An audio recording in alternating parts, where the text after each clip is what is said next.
Ladies and gentlemen, the president is in the building. Aquarian Anarchy is ready. Let's go.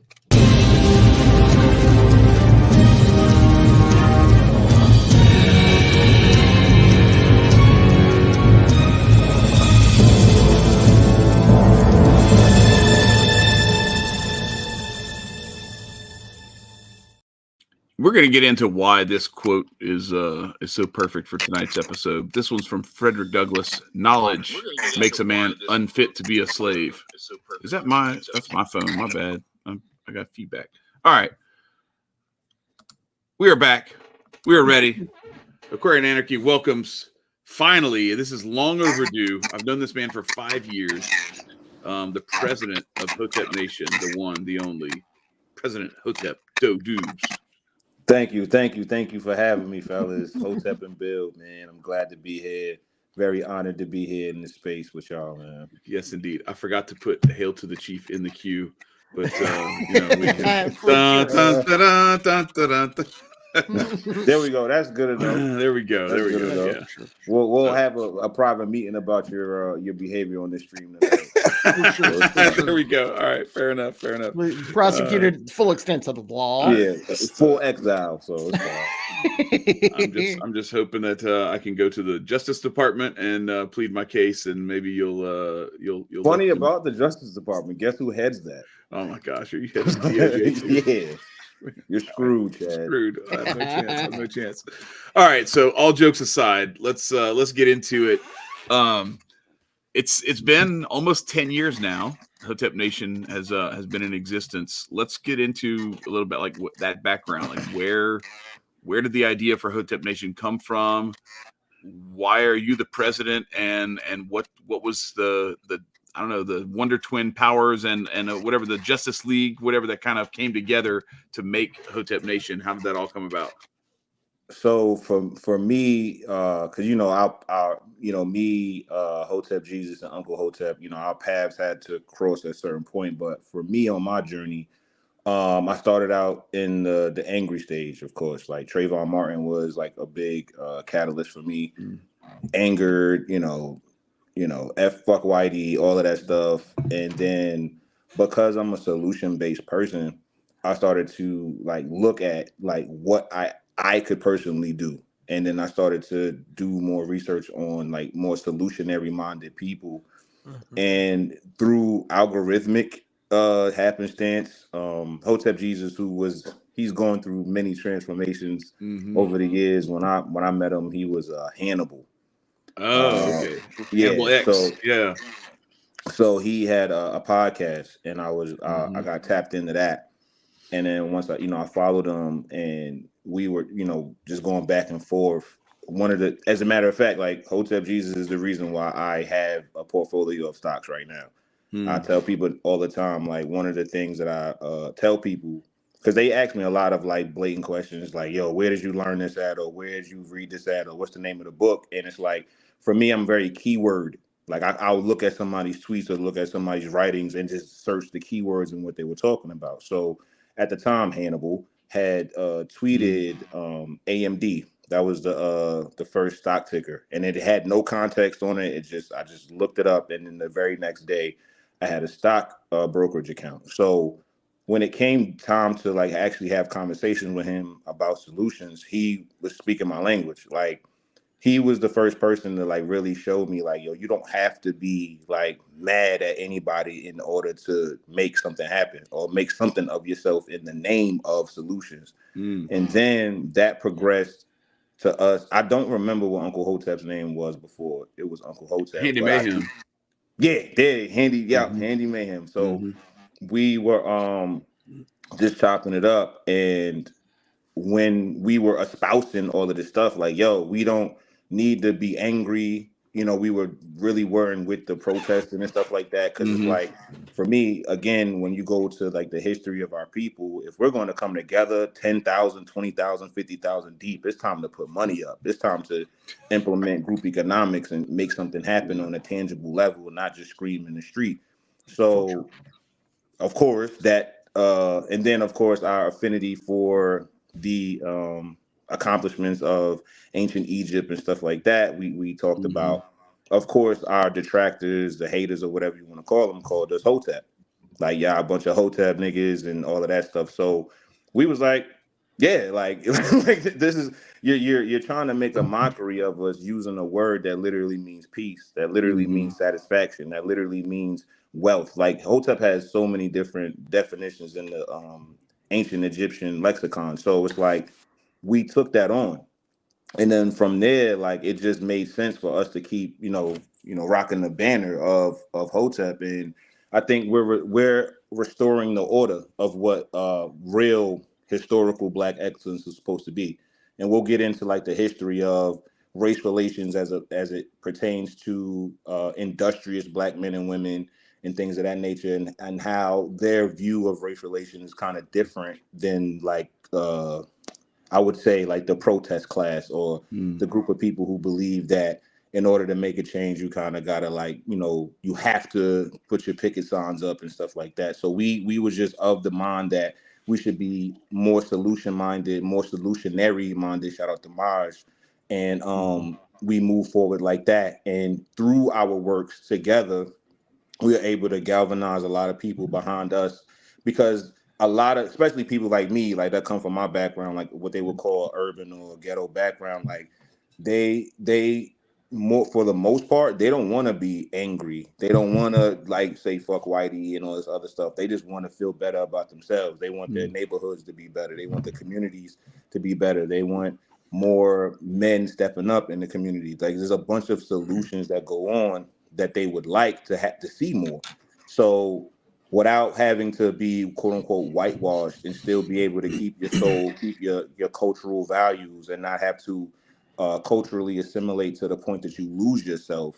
I felt like it was very important for a person like me, who's still very in touch with the trenches, who's still very in touch with the people on the ground level, to show them like, yo, you don't have to be a liberal in order to be pro-Black.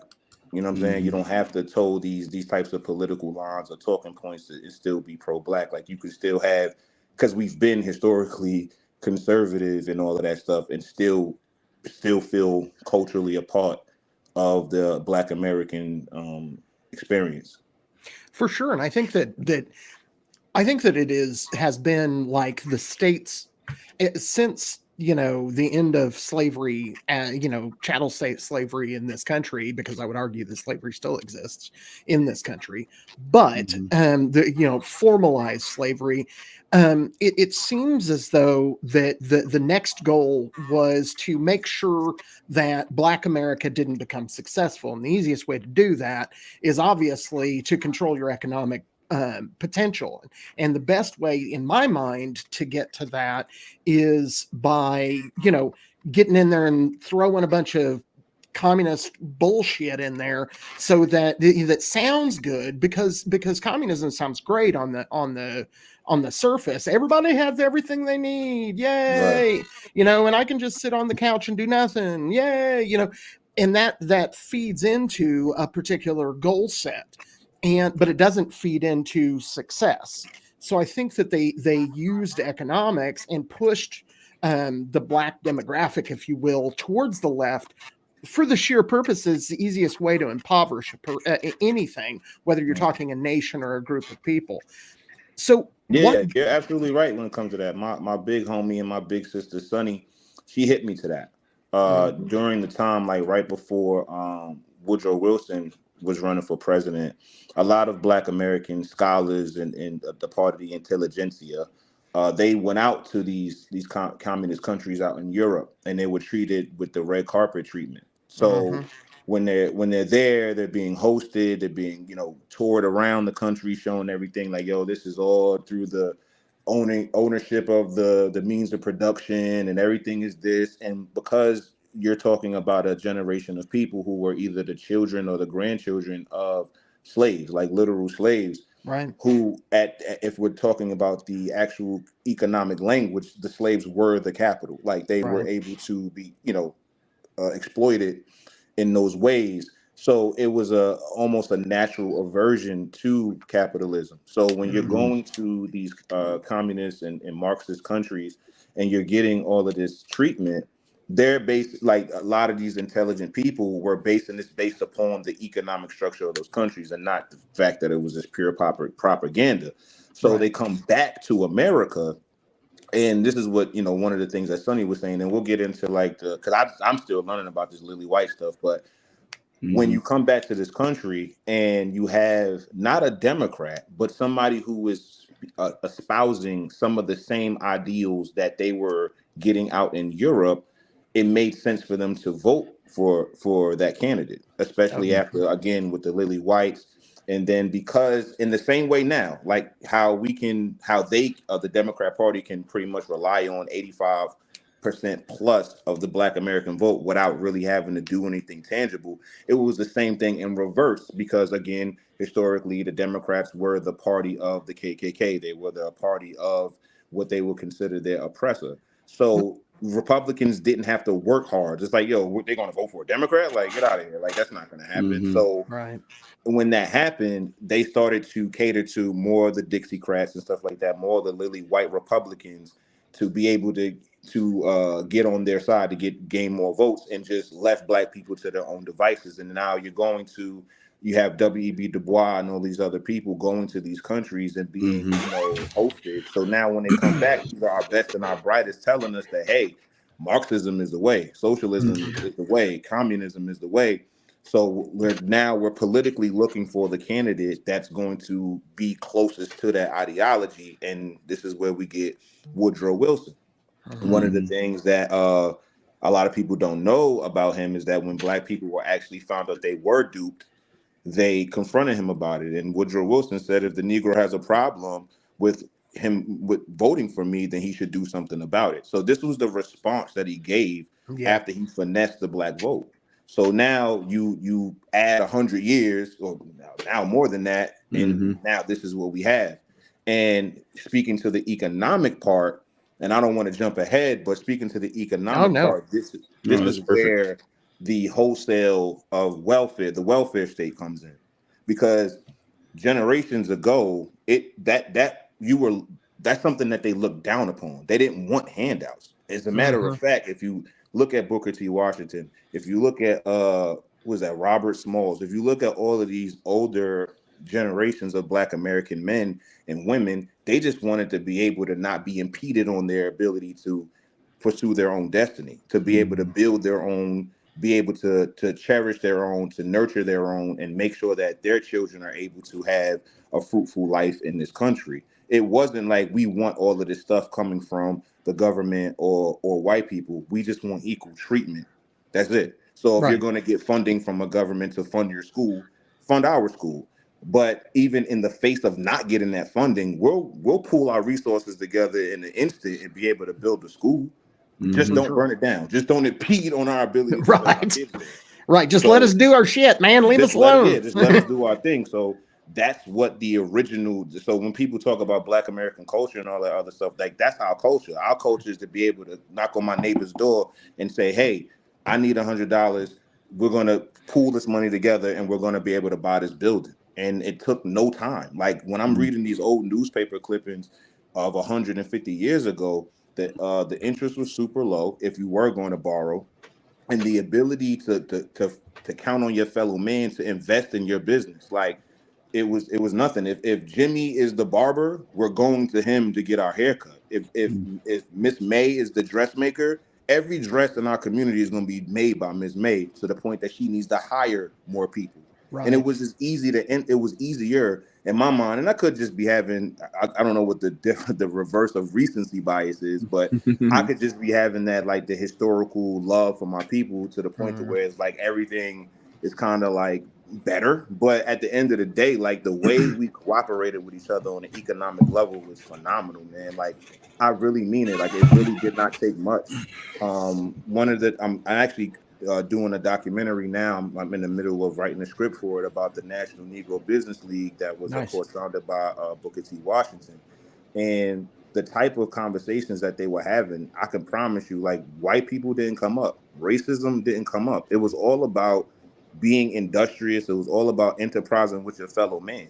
So it's like that's what that's what I need. Like that's the type of stuff that I'm looking for as far as solutions. So when we're introducing wholesale welfare to where the wages that you would make working a 9 to 5, 40 hours a week are now being subsidized to the point to where these vouchers, these food stamps, all of this stuff is now exceeding the amount of money that you would make on a 9 to 5 job. It's kind of a no-brainer to the average person in the ghetto to get on these programs, which then incentivizes them to stay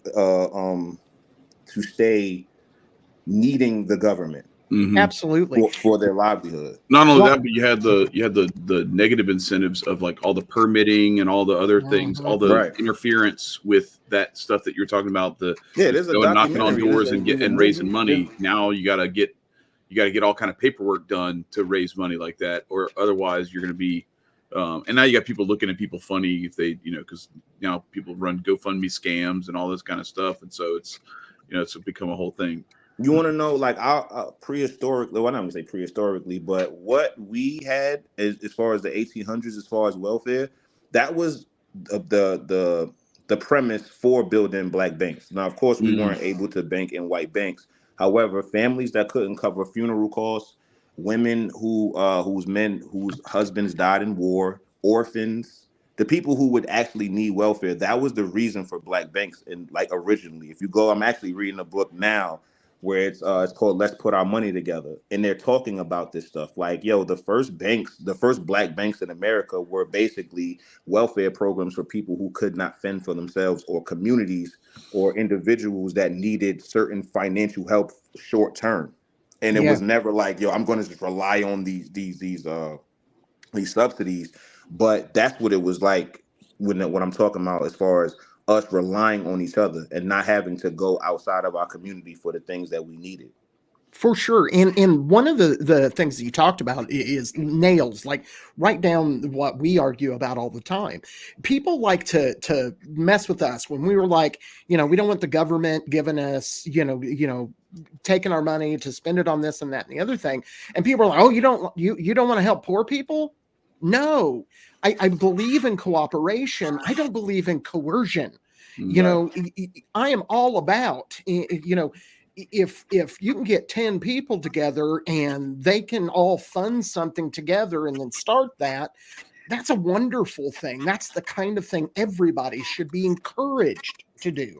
But unfortunately, that doesn't empower governments. And so for us, people are all the time telling us, hey, you guys are just uncaring because you want to have your community raise its own money and not be, owing money to the local state, whoever person it is. So I think that is exactly key. All that the black community at that time, it seems to me, was doing was engaging in the free market. And that's what we're supposed to be, right?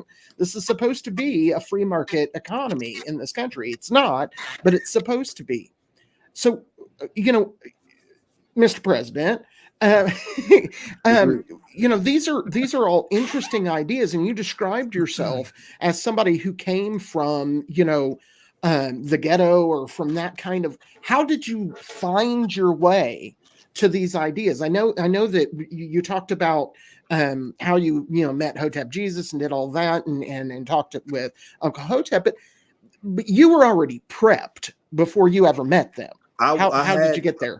Yeah, so for me, and I don't know how to feel about it, but I tell anybody that'll listen that I kind of dropped out of middle school to get a job. So it wasn't something that like my mom needed my money or anything like that. I just really, really hated school.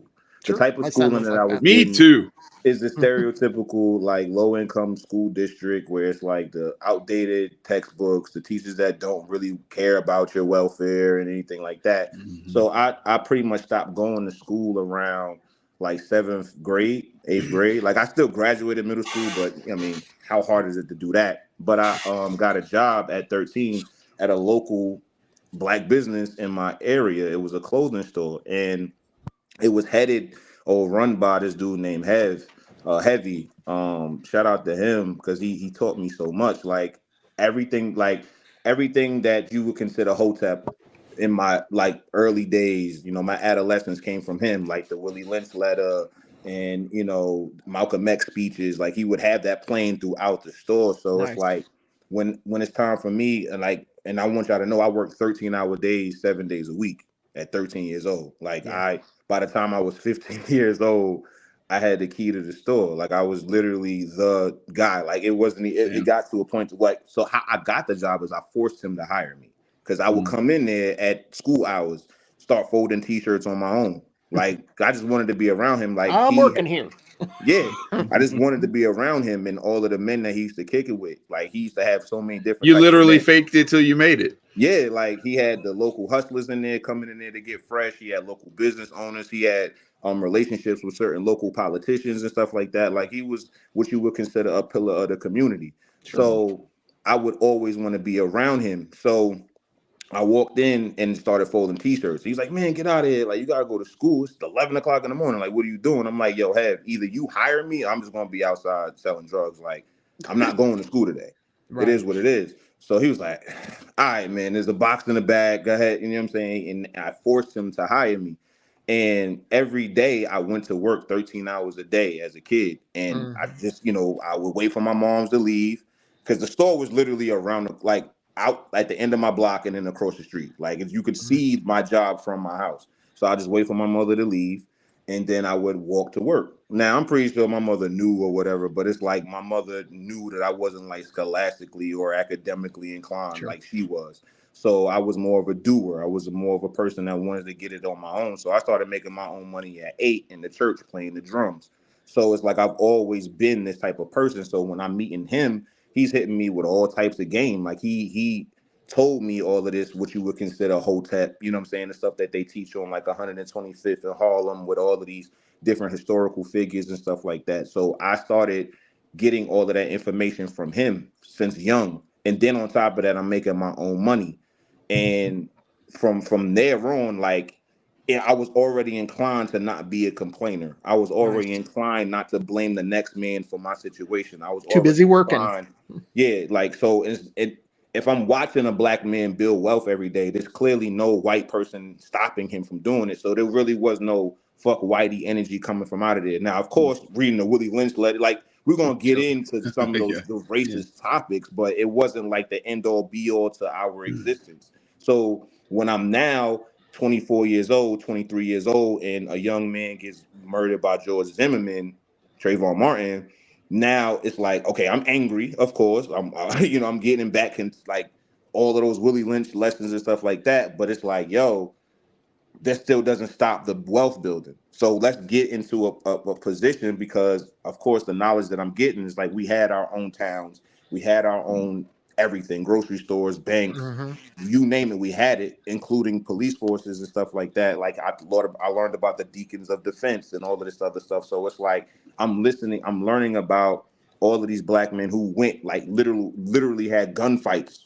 with the KKK. So it's like when it comes to these things, I was immediately like, yo, what is the solution? And at first I thought D-Ray and Netta and all of them were going to be ushering in the new regime of solutionaries. Now, of course, 10 plus years later, they were bought and paid for. They were doing Dove commercials and Dorito ads and all of that other stuff. Just so like Black Lives Matter now. Yeah, I mean, this was Black Lives Matter. Like this was like the baby stage of Black Lives Matter. Right. So once I saw that they were bought and paid for, and that's when that turns into that. But ever since I was a kid, this is pretty much what my inclination. Like my inclination was always to be self-made, to be self-reliant, to be self-sufficient, and then be able to use that to link up with my fellow man and we do for self together. Nice. So when you were doing stuff together and you were young, did you have friends that were your age, or were they just all strictly like men? It was mostly, I think it was like 75, 25 or 85, 15 to where it's like most of the people that were in my social circle were at least 5 years older than me. At the very least, like, so it's like I had my friends who I was like kicking it with and stuff like that. But when it came down to doing like grown man things outside of street shit, you know what I'm saying? It was my 20-year-old or 19-year-old I guess you can call them my friends. I mean, I don't think they would call me their friend at that point because I'm still a kid. But Right. those are the guys that I learned from. Like I was the young dude. I was the dude that was like, of course, you got to go through your growing pains. I'm going to the store. I'm getting the Dutchess. I'm going to pick up food and all that other stuff. Yeah. But it's like, yo, keep the change. You know what I'm saying? So it's like when I bring the food back, Hev is eating his bacalao from the Puerto Rican spot. He's like, yo, did I ever tell you about such and such? And I'm like, nah, man, what happened with that? And he's like, read this. And now I'm reading out loud in front of everybody. And because I worked on commission, you had to have a level of charisma to be able to get your money. So it's like you had to, he did a lot for my personality in that regard. So it's like that I couldn't trade that time. I couldn't trade that time of my life for the world, just based upon all of the stuff that I learned from like 03 to 07. Like that changed my life. I was 13 to 17 years old. So it's like those years really were the building blocks of like my resilience or my ability to make it happen for myself. And I've been entrepreneurially inclined ever since. Yeah, it sounds like to me that and Chad, I'm sorry. It sounds like to me that it's no fine. matter I'm super interested. It's fine. Yeah, for sure you are actually. What it seems like to me is that you were already like ready to be a man at whatever 14, 15, whatever it was. And my guess is that everybody else was just holding you back. And that's one of the problems that I think we face in our culture, regardless of color and race. I think we have this understanding that everybody, like you turn 18, somebody turns a switch on and bam, you can work. That's not really how it works. For myself, I kind of went out and did similar things at a young age as you did. And now I wasn't as successful at it as you were, and I didn't get into diving in as much. But it just seems like to me that you had the personality, and this probably explains how you wind up Mr. President, that no matter what, you were going to succeed. You had decided to put things into your own hands, and you were going to be a success. Period. I like it better that way. One of the things that me and my friends, like even online, like one of the things we harp on is that everything is your fault.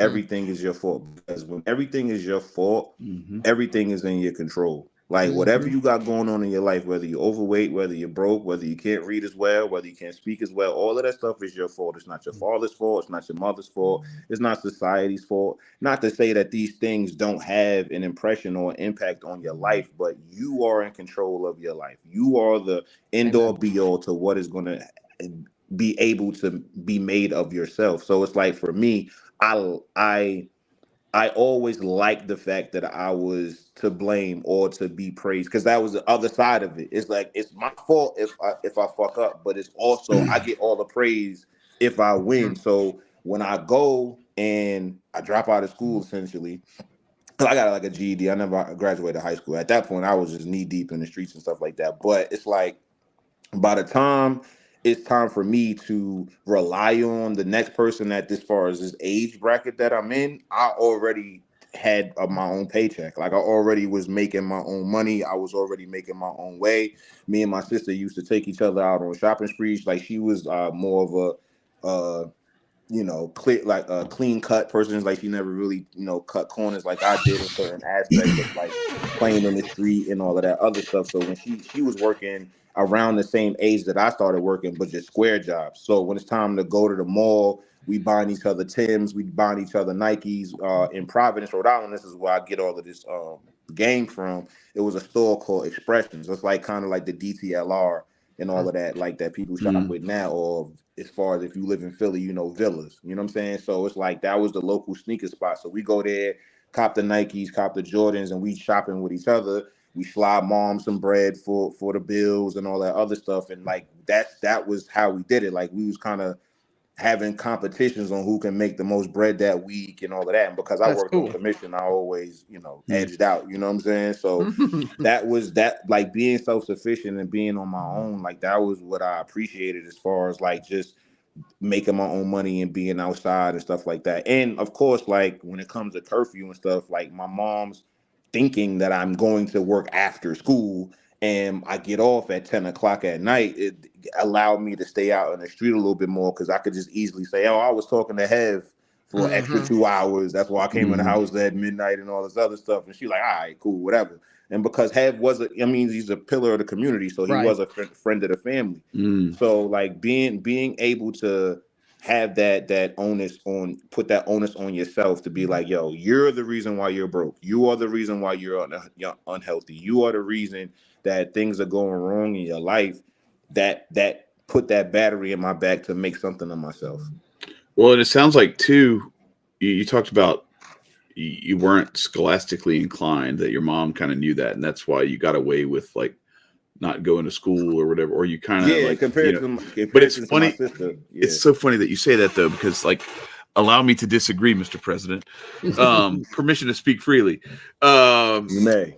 I think that if you look at what you're doing now with the Forbidden History page before, when you run that, like, I really think that you are scholastically inclined. It's just that the stuff, it's kind of you're making the argument almost for like unschooling, where you have folks who like teach their kids by letting their kids just study the shit that they are interested in, instead of being like, you must learn about, this whatever Western civilization textbook that, you're like, no, I kind of want to learn the stuff that y'all aren't teaching me.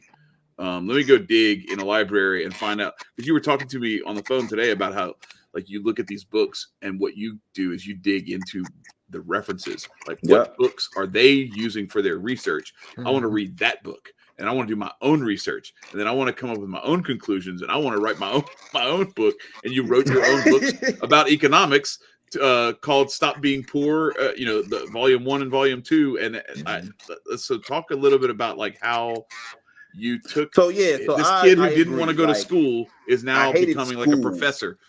Yeah, I hated school, but I love learning. That was the difference. And not to, like I said, not to jump ahead, but when I learned, when I told you guys, when I told you on the phone, I did the video on Annie Turnbull Malone.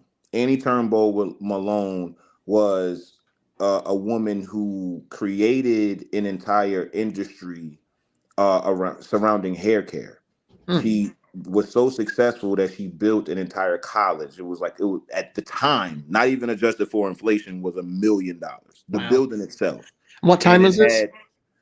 What time frame is this? Oh man, see, this is the part.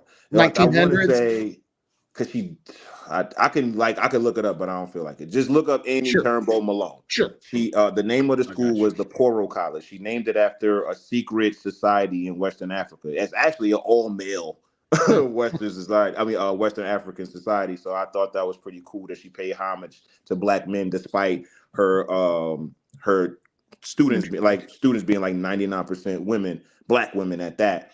But she built all of these things. Like that building is like, even for today's standards, a gymnasium, roof gardens, dorms, guest rooms, bakeries, an ice cream shop, a gentleman's smoking parlor. Like the building was amazing, and it was in an upper middle class Black neighborhood in St. Louis.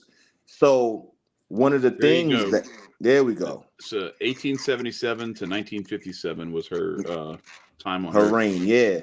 So when it comes to the lore, people don't know this, but Madam C.J. Walker actually went to Poro College. So when we're told in school that Madam C.J. Walker was the first Black female millionaire, that's not true. Annie Turnbull Malone, and even before her, Sarah Rector, shout out to my, one of my other historical figures that I love.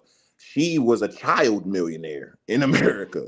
Wow. She's a little Black girl. So, and then, funny enough, her niece actually hit me up the other day. I got to interview her too. Oh, wow. But that's awesome. That's incredible. So I asked on Twitter, like, yo, how is it that Madam C.J. Walker went to Annie's school, but she's the one that's being touted as the first Black female millionaire? And this follower, who I had to block eventually because he was just being overzealous in my mentions over time. But he told me about how Brown versus Board actually played out on the negative side, because we hear about how we integrated schools and stuff like that, and when we're talking about societally, especially on a progressive level, that sounds great. But one of the major negative consequences that happened as a result of that decision is that almost 40,000 black teachers, principals, and a bunch of black American school districts disbanded and got fired and disbanded. So when we're talking about the type of history or the type of knowledge that was being put out prior to Brown versus Board, these were people who were more culturally inclined to teach black kids about the pride that they have in their race and their nationality and the accomplishments that people before them made. One of the books that I'm reading now is The Industrious History of the Negro in the United States by Giles Jackson and Mr. Webster. I forgot his name. But this book is written by two dark-skinned black men, so it's not like a mulatto thing or whatever, like two black men who in their preface said, yo, we want this book to be in the hands of every Negro every Negro girl and boy, because that's the most important part. So when I'm going to school, I'm not learning any of this stuff. Right. Like I've as you can see, like I'm 34 now. I've always been and that's what he was teaching me. He was teaching me the Willie Lynch letters, the Deacons of Defense. He was teaching me all of the stuff that like actually gave me interest. So you're right. Like I wanted to learn. I don't think any child doesn't want to learn, but you have to be able to meet them where they're at and the things that they're interested in. Because like clearly he's industrious. Clearly he's an entrepreneur. So let me teach him about entrepreneurs that came before him. Let me teach him about people who took care of their community before him, because that's what he wants to do. When I don't want to jump ahead, but when it came down to the things that I wanted to learn, that's the reason why. Because it's not like I didn't go to school. Like I consider have going to this, like I'm earning while I'm learning at that point. So it's like I learned something every day, and because I worked 13 hours a day, I spent more hours at my job, you know what I'm saying, learning than I would at a regular school anyway. So that's what kept me sharp. That's what kept me confident. That's what kept me, confident in my abilities to make something of myself, I just added that to the chat in case anybody wants to look it up. It's The Industrial History of the Negro Race of the U.S. or of the United States by Giles B. Jackson and D. Webster Davis. So there we go. Yep. Awesome. Yeah, that's all neat, dude. And it to me screams of, can you imagine if we would just untangle all of this state nonsense, making you do this and that and requiring this and requiring that to, it sounds like to me that, you're on your way, if not already there, to knowing more than a Black history teacher in school is. To me, those are the people that we want teaching to our kids, not some lily white fucking liberal bitch who doesn't never lived this shit for 3 days. That's not who I want in teaching my kids about Black history. I want somebody who's felt it. One of the things that I tweeted the other day too was that Giles Jackson and Webster Davis, they were just like professionals. Like they weren't teachers. Like Giles was a lawyer that got into real estate and then banking, I want to say. And then Webster was the same. I think they were just entrepreneurs who studied. Like, but that was kind of what it was though. Like that's what qualifies. That's what qualifies you to be an educator. Like that's like the same thing, that same way that Hev was my teacher. And despite just being a business owner, like I still learned a wealth of knowledge that none of my teachers, because I would pop into school here and there, you know what I'm saying, do my thing, do my 1-2, do my hand to hands in the hallway, and then get up out of there. But when I'm popping in and I'm listening to these history lessons and stuff like that, I'm like, yo, Hev been told me about, like, this is like, I don't need to be in here. And it's like, as far as math, like what better math is counting your own money? So it's like so it's like those types of things. And I'm active. I'm outside in the street and stuff like that. So I'm running, I'm playing football or whatever I'm doing in the street. So it's like all of the stuff getting some common sense, street smart kind of stuff too, built in. I would acquire as a formal education in a public school system in the middle of the ghetto. Like I was getting that organically. You know what I'm saying? You were getting better than that. Most of, like, for instance, I have a degree in funeral service. The only thing that I needed to take English Comp 2 for was to write obituaries. That's the only fucking thing. But I had to take English Comp too and write long ass papers for that shit. You learned what you wanted to learn and what you needed to learn to make your life work. You don't get that in university. You just don't. I've been there. You don't do that. Well, let me like drop something too on that idea of like what qualified teachers, professors, whatever, educators back in the day, that you were a professional, you were successful, and you were like productive at whatever the trade was, and that's what qualified you to teach people about it. I went to college for broadcasting, and like I remember, like I'm a junior, senior in college, but I'm working at a TV station.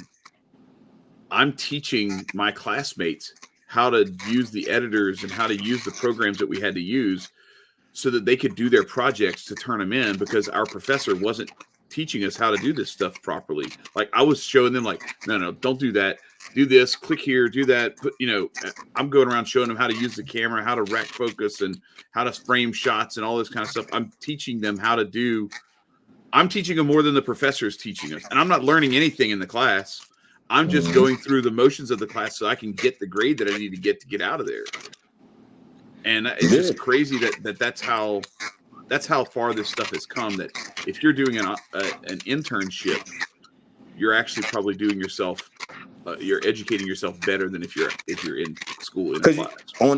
To that point, like you gotta understand, I was in high school and middle school during the No Child Left Behind era. You know what I'm saying? So it's like these are a bunch of teachers who are not even formally wanting to be teachers. These are teachers who like lost their jobs doing something else, took a certification real quick, and became these people. That's so these like I know it's like people don't believe it, but it's like our teachers and from our era, all of the late 80s, early 90s babies can attest to this. Like our teachers would tell you like all the time, like I already got my degree, I don't care. Like they would tell you to your face, like, yo, if you don't want to learn this, like even though it's your ability to teach us, but if you don't want to learn this, it's fine. I already got a job, I already got my degree. Like they would I didn't. So let me say it like this: I got kicked out of I don't know how many schools just because of me. Like it be one thing or another. Like this one guy, I got kicked out of school because I tripped over his foot and he said I kicked him. So it was just stuff like that. Like they couldn't wait to get rid of you. But if you were, I guess, patient enough to just go through the motions, which I wasn't. I was about action. I was about movement. I was about making something happen every day. I wasn't just about to sit here. If you were able to do that, they would just graduate you. I remember they told my mom, but my mother's a mover too and a shaker too. They told my mom, like, yo, listen, he doesn't have any credits. Like, he's not qualified to graduate at all as far as these credits because he's never here. My freshman year of high school, I only went to school for 30 days out of that entire year. One of the biggest days, like one of the biggest years in a young man's life, freshman year of high school, you finally doing your thing. I was already driving around cars at 13. And so it's like all of that stuff, like me and my homies used to pull up to the high school. We used to stunt and park in the teacher's parking lot and do silly stuff like that. Like, so it wasn't a big thing for me. So 30 out of the 180 days, like that's how much I cared about school. So that's freshman year, so let alone senior year, right? So they tell my mom, listen, if you let him do this program, he'll be able to graduate with his friends. My mother, as a mover and shaker, it's not like she didn't care about my education, but she cared more about where we lived and stuff, because we did live in the ghetto and stuff like that. So we moved to North Carolina. Like, so none of my credits transfer. When I'm 18 years old with the credits of an 8th grader. Right. You know what I'm saying?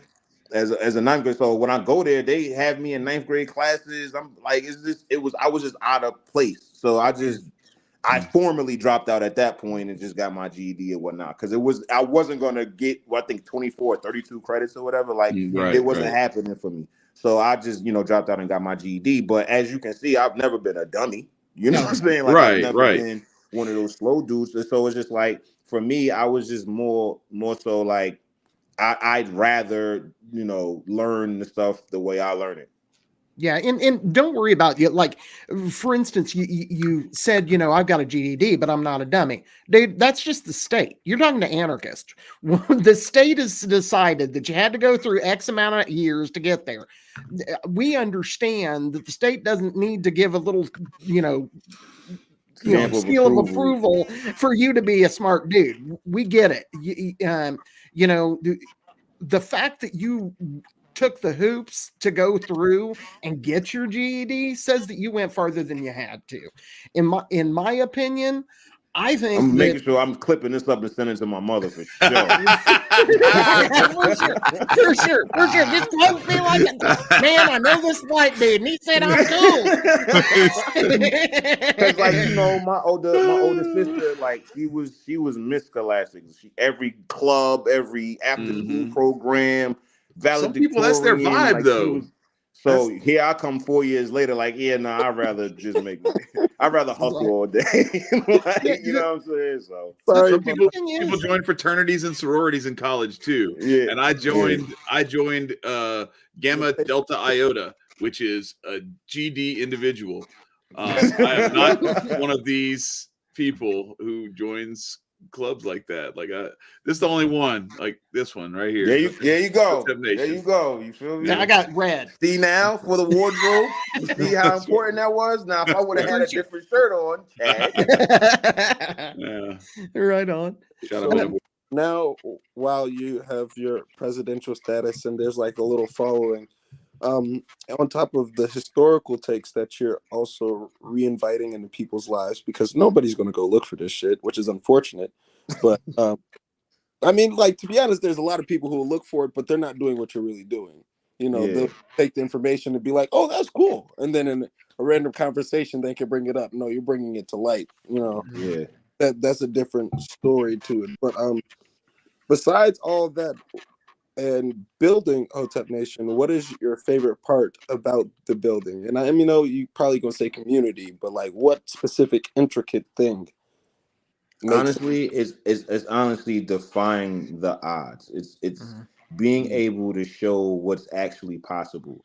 So it's like when we're talking about a lot of these particular, what you would consider like pro-black spaces or pro-black organizations, they have for me personally, the ones that I've seen, I'm not naming any names, but they have a real like anti-other energy to where it's like it speaks to like an inferiority complex, I would say. Like I don't like that we need to be anti anything or even have anti anything sentiment in order for us to have pride in ourselves. So for me, my biggest thing is yes, it obviously as the president, I got to give you the presidential answer. It is the fellowshipping in the community and all of that of being head of Hotep Nation, but it's because of the type of individuals that we have within our midst. It's not a cookie cutter type of an organization. And I ain't gonna lie, like when I was running for president of Hotep Nation, because I'm not the first president of Hotep Nation at all. I would love to say wish I was the first one, but I'm not. I had to get with that, just to be totally honest with you guys. Like I had conversations with HJ all the time about white Hoteps. Like, are we sure about that? Like, does that make sense to you? And he was like, so when a white dude picked you up from in Philadelphia to bring you to the event, did that help? Did that help swing or you were already president at that point, huh? Yeah, I was already president, but it's like that was new for me because in my upbringing it wasn't any white hate, but there wasn't any white patrons like that and stuff like that coming to the store. Like I said, our clientele was the local hustlers, the dudes who work 9 to 5s and stack their bread up because like we sold like premium streetwear. So it's like $300 pair of jeans, $500 pair of sneakers type stuff. Like we had stuff for the common man too, the average pockets. But the clientele that got the sneakers put to the side, the outfits put to the side, those were the dudes that was moving and shaking outside.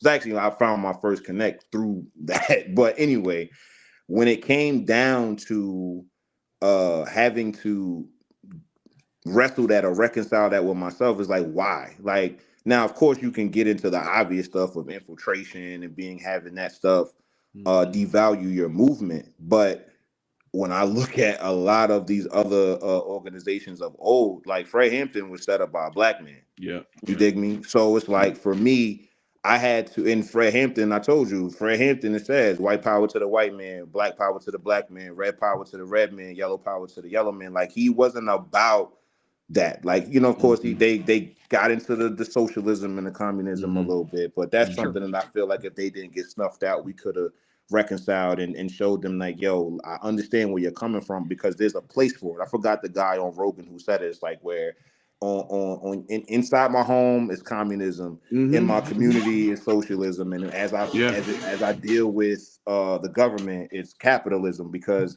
the closer and closer you get on those economic levels, there has to be a higher level of trust. And it's easier to perform communism in your home because everybody has to trust each other in order for us to be where we need to be. And socialism is easier to trust because at the end of the day, if you burn down my house, you devalue your property's value as well. And then when it comes to the government, we don't trust you at all. So we just need to be on straight capital terms. So that's how that works. So I understand where they were coming from. It just wasn't going to be able to be applied on the tens of millions or hundreds of millions scale. So having to accept the fact that there are people who do not look like me at all, but still share the same ideals that I have, despite the racial barrier. That was like one of the biggest things. I feel like I learned a lot as president, running for president, and all of that stuff, because I had to make my case not only to black people but to white people as well to be able to preside over my nation. So I had to come to grips with that, and I had to, honestly, just being honest, I had to mature. I had to get out of that mindset to say that it's only this or only that. It's not.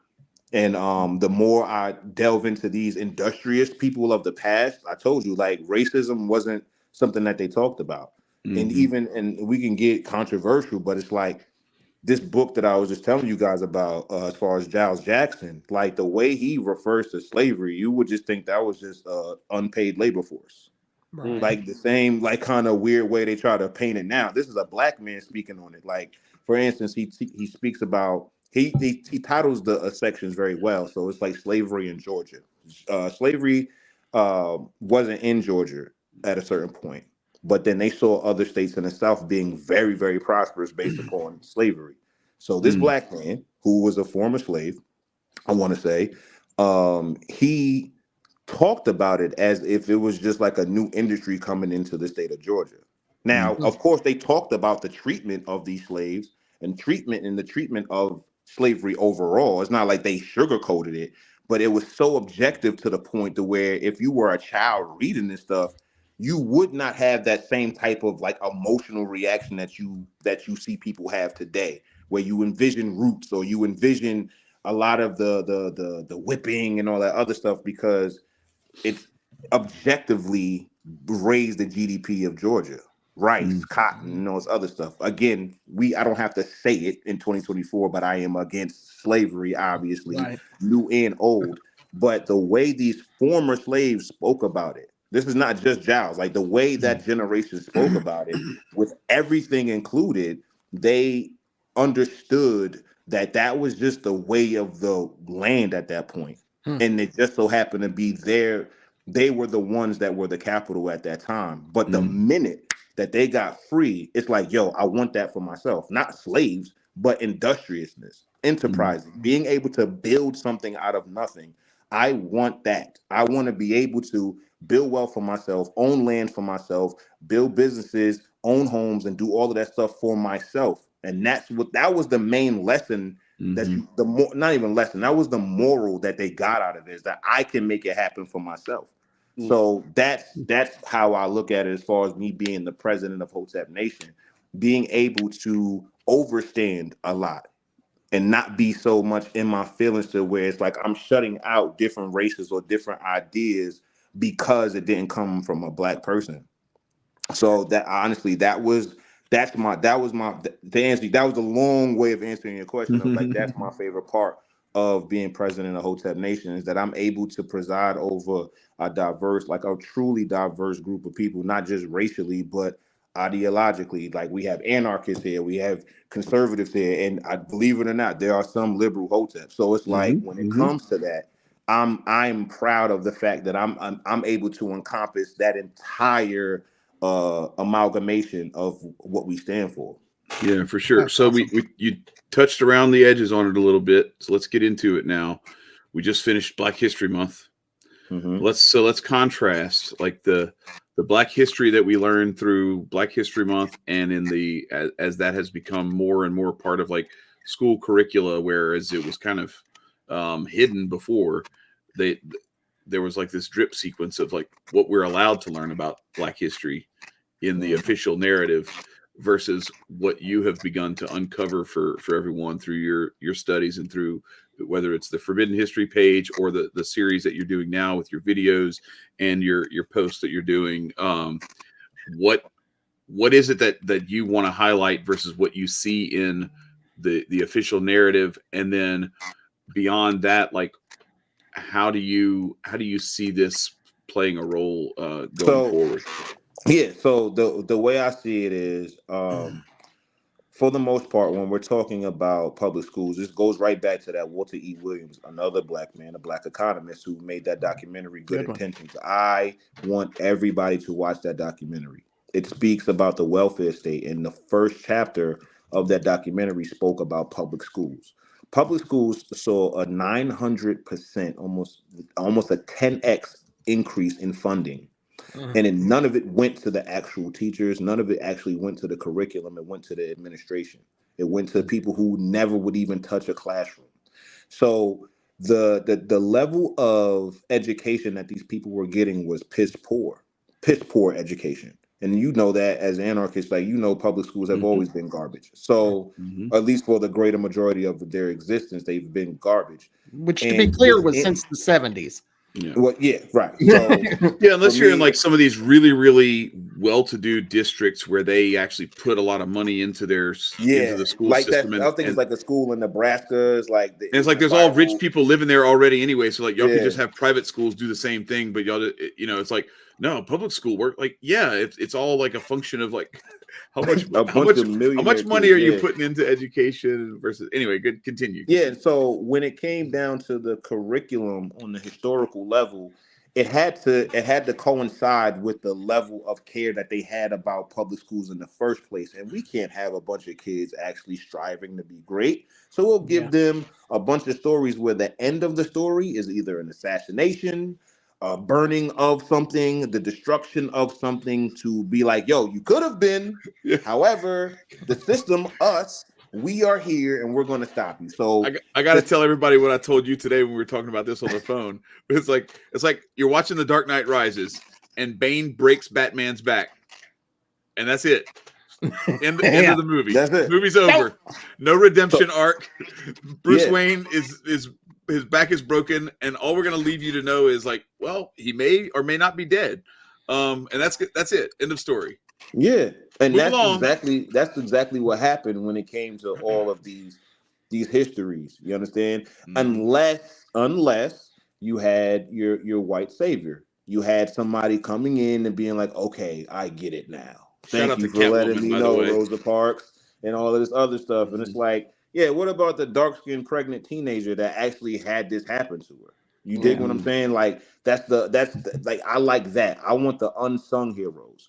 I want to talk about Samuel B. Fuller talking to Martin Luther King. I've been bringing this up for years now. It's like talking to Martin Luther King, like, yo, we've successfully boycotted. Like, we have successfully done it. Like, once the company that you're boycotting is going bankrupt, there is nothing else to boycott. They literally need you to continue.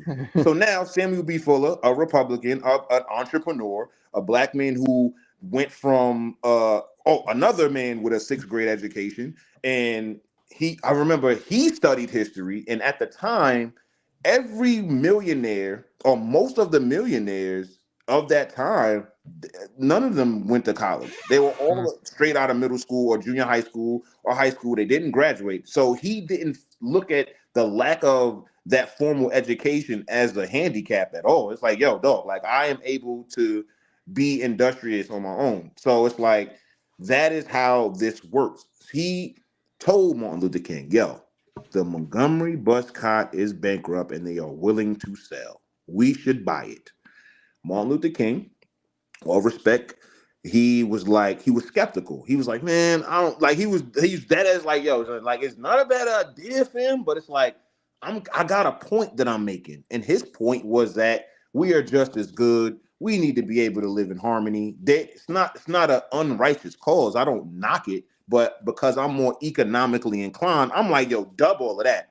Because, and we'll get into that point right after I make this point. So my whole thing was being able to highlight people who went against that public school narrative of history.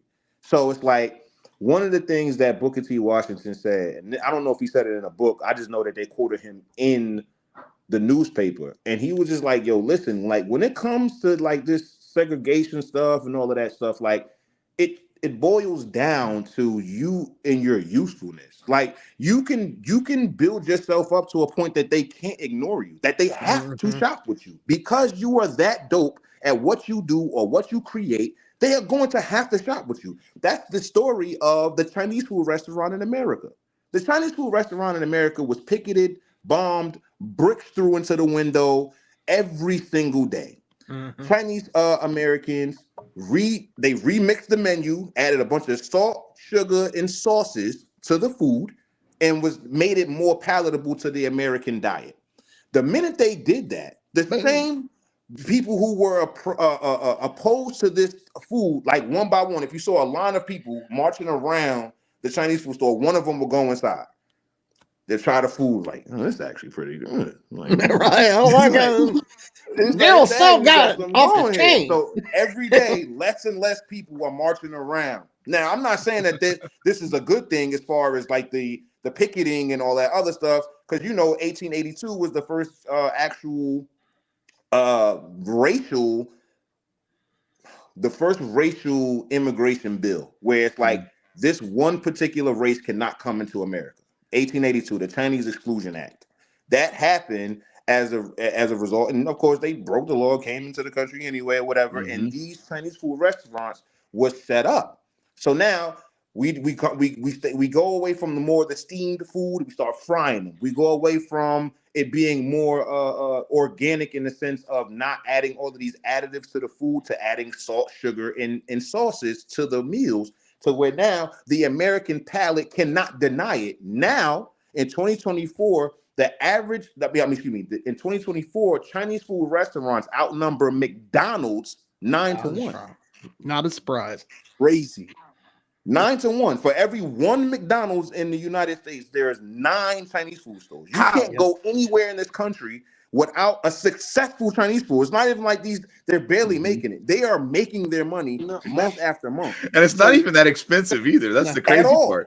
At all. And that goes into more of the economics of being able to get your rice for super cheap. Being able, they have the Chinese American associations that was set up all across the country and stuff like that. So where now you have a home country that you can extrapolate and extract resources from and stuff like that. They have a whole, like, I remember I was watching a documentary on it. So there's that same thing with like the nail salons and stuff too, right? Where there's like, and there's like stuff where you can't sell it to outside of that. You have to only sell it within hardline group economics, like hardline. So the way it is, they have like entire like immigration services. This is historically for decades now, to where a Chinese man can come to America not knowing a lick of English, not having any money in his pocket, and not having any resources of his own, come here, get a job immediately. So if he flies in or boats in Saturday, by Monday morning, he's at work. He has a place to live, and he has a mode of transportation, usually a bike or something like that, because it's going to be in a condensed city. I'll never forget, I was going door to door, which is something that me and a lot of industrious Black men and women have in common. I was going door to door in a Russian neighborhood in North Philly. Everybody know about the Northeast. So I'm talking to knock on the door to sell my services, and his interpreter comes to the door. It's tall Russian lady. You got an interpreter? Yeah. And she's like, oh, no, he doesn't speak any English. He just got here and all of that the other day. So through her, I'm talking to him. He had just got there like a couple days before. He had a nice home in a nice neighborhood. Everybody knows the Northeast. And an interpreter. Jesus, like he had an interpreter. Like and the neighborhood that he lived in was all Russian. So there's a Russian, an Eastern European shopping plaza right around the corner from his house, walking distance from his house. He got a job there immediately. Yeah. So this is what I'm saying when it comes to like economics and group economics and things like that. Not knowing a lick of English at all, he has a job, has a home, and he has a car. Immediately touching American soil, we got him. We straight. Because you know why? Once he shows himself to be viable, once he shows himself to be worthy of what we've given him, he's going to pay us back with all of the wages that he's going to be able to earn working at our businesses, all of the hours that he's going to put in, making sure that he protects our community, protects the women and children that's walking to school and stuff like that. He's going to show himself to be valuable in this community. So that is what I am speaking on when I'm speaking on group economics. Like, he doesn't need a single American patriot to help him out. He has a bunch of Russian Americans that he can lean on. Likewise, the Chinese American, and we can go into all of the other groups, but you get what I'm saying. So that is what's important to me. So that's the reason why I talk about these unsung heroes, because these are the people who were able to amass wealth in a time where it was, you would think, especially the way we were taught in public school, that it was impossible. How could you have made $1 million in 1930? Like, how is that even possible? When you got segregation going on, you got rampant racism going on. It's because, like I said, Booker T said, keep yourself in high demand. They're going to have to forego their personal prejudices just to make sure that they can have an easier life. If you have the best food, or you have the best tools, if you have the best products, if you have the best service, they can't go to anybody else. They're going to have to. And if they do, they're going to have to worry about or deal with an inferior product.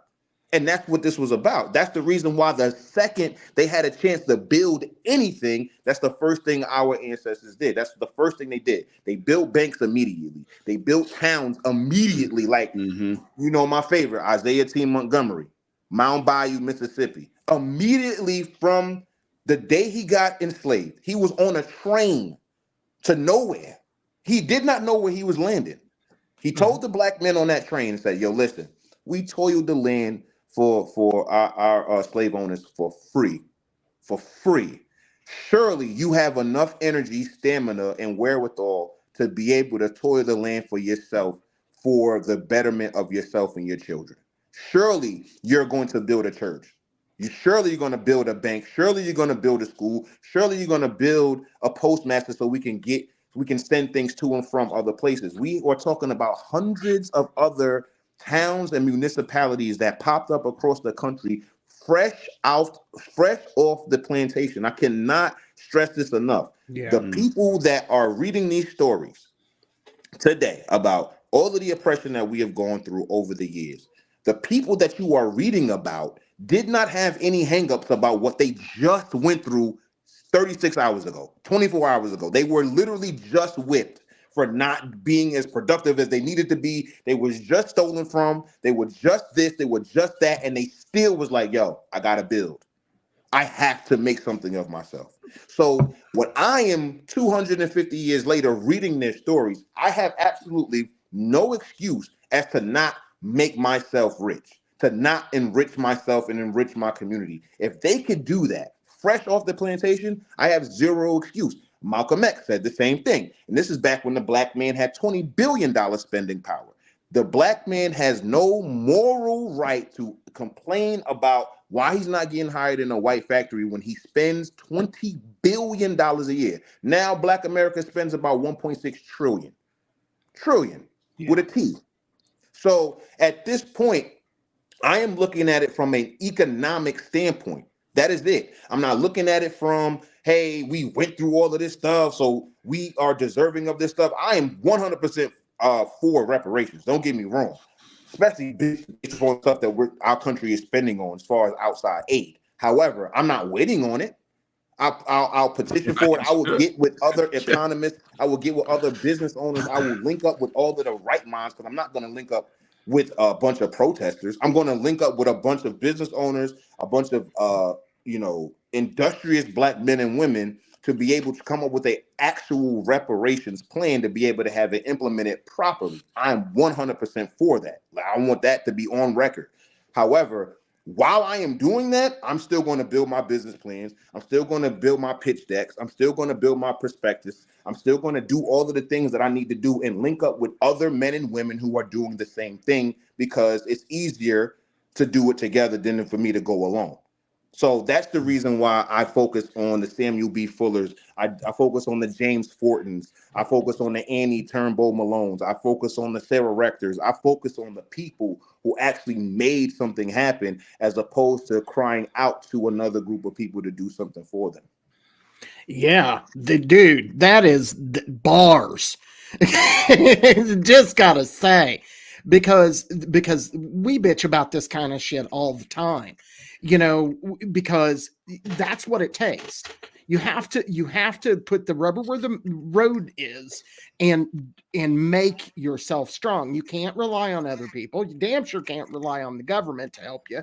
And you just got to make it happen. You got to drive and have enough faith in yourself that you can make whatever you want happen. And I think that getting at some of these people that you're talking about is getting at all of that. And I really think that you know, as a white man, I can learn, because freedom's an extremely important thing in my life, and it's an extremely important thing in my thoughts. And to me, in this country, there is no group of people that knows what it means to be free like people of African descent. So for me, these are the voices I want to hear, because these aren't the people, you know, and don't get me wrong, I love people like Murray Rothbard, who I think that you know, economically, I really think you'd enjoy reading Rothbard if you haven't. Really interesting guy. But he's, you know, he's a white dude. And when, you know, he's not coming at freedom from, you know, a couple generations ago. His parents or his great grandparents or whoever were actually in chains. And I want to hear how you come. So direct me. You know, when we're done here, send me the names. I will research them, because those are the I have people. a whole list of them. I got you. That's awesome. I got because right now I've been studying for this document. That's the thing. So like I said, the documentary is on the National Negro Business League, which is honestly, for me, the convention of all conventions. Now, this is not the only one. Like, they had the National Negro Convention. They had a bunch of conventions happening before Booker T. Washington was even born, I want to say. However, Booker T. Washington, being the G that he is and being the G that he was, like, he took it to the next level. It's like, listen, we going to links with every Black business owner and professional in this country, and we're going to convene every year. And I think they did it for like 40 something years. Like, they had it going like even after he died. So we're going to convene every year, and we're going to talk about all of the major things that we are making happen in our respective states. So the doctors in Texas get to speak to the doctors in California and let them know what apparatuses they're using, what methodologies they're using to be able to make sure that they're running a great practice. Likewise, where the farmers, like, they literally, if I'll send everybody, I'll tweet it out. There's a PDF where they literally talk about the proceedings of every convention. And you have, first of all, in a time where white women weren't even lauded as business owners, you had Black women like Alberta Moore Smith talking to Black women about getting into business in 1900. Wow. So, like, this is the type of thing, like, we weren't the ones on the type of time where women are down here, men are up here. It's like, no, sis, here's the mic. Speak to the other women in the audience on how to get industrious, because we all need to be getting to the bag. We all need to be getting money. And yes, so when it comes down to Black, the title was Colored Woman in Business by Alberta Moore Smith. She spoke to a room of men and women and being like, yo, this is what Black women are getting into. This is how Black women are hustling. This is how Black women are building wealth.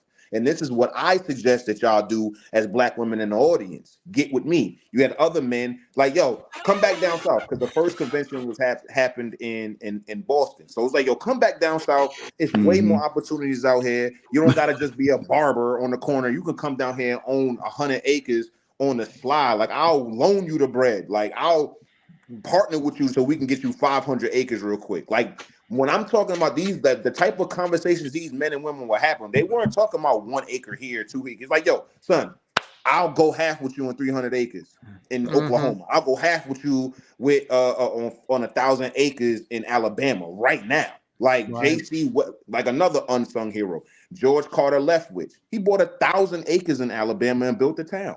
Wow. Then he got, because of the laws, again, here come the government infringing, he got kicked out of Alabama, despite being a landowner, relocated to Oklahoma and did the same thing again. So this is what I'm saying. Like, in the face of everything that you're seeing, like, you're going to create another solution. Like, people who know me, who care about me, they know anytime I've ever ran up against a brick wall, I had a drill, and I'm getting through I'm going to find a way around it or through it or over it or under it. I'm going to find a way. And that's one of the things that I love about these people. Not one of them, not the things that I'm reading, did they ever say, yo, I lost? Yeah. It's always like, yo, I may be losing, but we're going to, make it happen. Now, I gotta redirect me. You asked me a question, and I talked about the NNBL because I'm just in the middle of that. But what did you ask me? Because I want to get back to what you asked me. I think you answered it. So, all right. If you want, we can go into, because you were touching on this, the idea of like, you're going on a train to nowhere, you don't know where you're going to end up, and the mindset is, I've been doing all this stuff for somebody else for free. Surely I can do it for myself. Surely we can build for ourselves. And even if they take all that away, it's gonna, like, I don't know if you remember, there's a poker player, Scotty Wynn, who he's notorious for, like, he's way up and then he's way down and then he's back up, but he's never depressed about it. He'll, like, lose everything and get it all back and lose it again and get it all back, and he just keeps playing poker because he's just that good. And he's just like, he's what is this thing? That's poker, baby. It's just like, that's how it is. So and let's go. Let's run it back. Let's go again. There is no cultural alternative. Like, now we have the cultural alternative of integration and the nice, I guess you consider, like, white people or whatever, like the integration of the integrated society that we are in. Before, there was no alternative. There was there was no government entity that was going to come and help. If anything, it was going to come and fuck it up. So there is no alternative. If I do not build this house, houses will not be built. If I do not build this town, I may not have anywhere to live. Right. So we're talking about sometimes barren land, absolute swamp wilderness. Like, Mound Bayou was a swamp. Yeah. They had to like literally flush the water out of certain parts of this land to build on top of it. There was nobody coming to help. When it comes to, like, the going back to that public school thing, when it comes to the teaching of Black Wall Street, my followers, they know that's my biggest thing. The bombing, the massacre, the whatever you want to call it, happened in 1921. By 1925, the entire town was rebuilt. That part does not ever come up in school books. Right. It does not come up in regular public school history classes. They tell you that they were prosperous, had all of these businesses, had all these grocery stores, had all these homes and all of that other stuff. That's awesome. However, racism came through. Racism came, burnt it all down, and that's the end of the story. And I want people to understand that when you are telling the story like that, you're being disrespectful.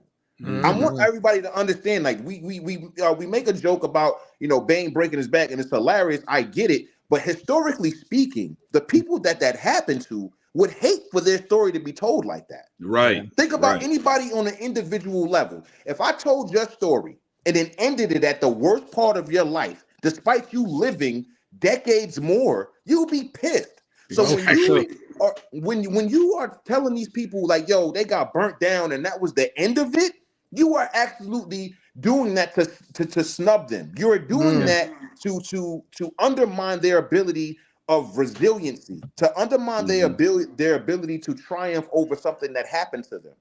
It's creating a narrative. It's creating a narrative, a script that will play out generations to come. Absolutely, because the minute that it doesn't work out for you, because it's not. I don't think there's ever been an entrepreneur that from day one, I was just off to the races and I never had a down day. I don't know a single entrepreneur that didn't go broke.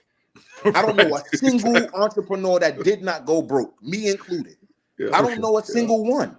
Even with all of the knowledge that I have, with all of the resources that I have, the wherewithal what I have, you are going to invest money to a fault. You are. That's just how it goes. So when you are dealing with a climate where the government is sanctioning the discrimination and racism towards your people, there's absolutely it's asinine to think that it wouldn't happen or it wouldn't come to your doorstep, and it's equally as asinine to think that these people weren't prepared for that. That's the reason why we had defense leagues. We had the deacons of defense. We weren't just laying down getting beat and all of that. I want people to understand that when you are reading these history or when you're getting these narratives from school, they don't tell you how black people shot back. Black people lynched back. Black people terrorized, quote unquote, back. Like there is no way that we get to all of the stuff that y'all people complain about in Chicago and all of that, and you don't think that happened 150 years ago. There were black mobs who ran and got busy and got revenge off of their fellow man being lynched. That's stories that actually happened. There's stories that actually happen where there are black men literally in shootouts with the KKK. They don't tell you that because they want to just show you the burning cross, the white hoods, to keep you in fear of something like that happening. But that one little scene in Malcolm X's movie, where his pops was booming at the KKK, that was happening. That wasn't something, that wasn't a rare occasion. Rifle advertisements were in black newspapers. That was one of the first products that was being advertised in black newspapers. Get the Winchester. Get this rifle. You have to. You need it. So when it comes to fortifying yourself in your home, in the greater community that you live in, that was second nature. It's just that we're dealing with a bigger population of people. We're outgunned in a lot of situations, but it's not like we was like, oh, here it's not like the massacre was happening. They were just like watching the buildings burn down. They were in the street with their rifles shooting back.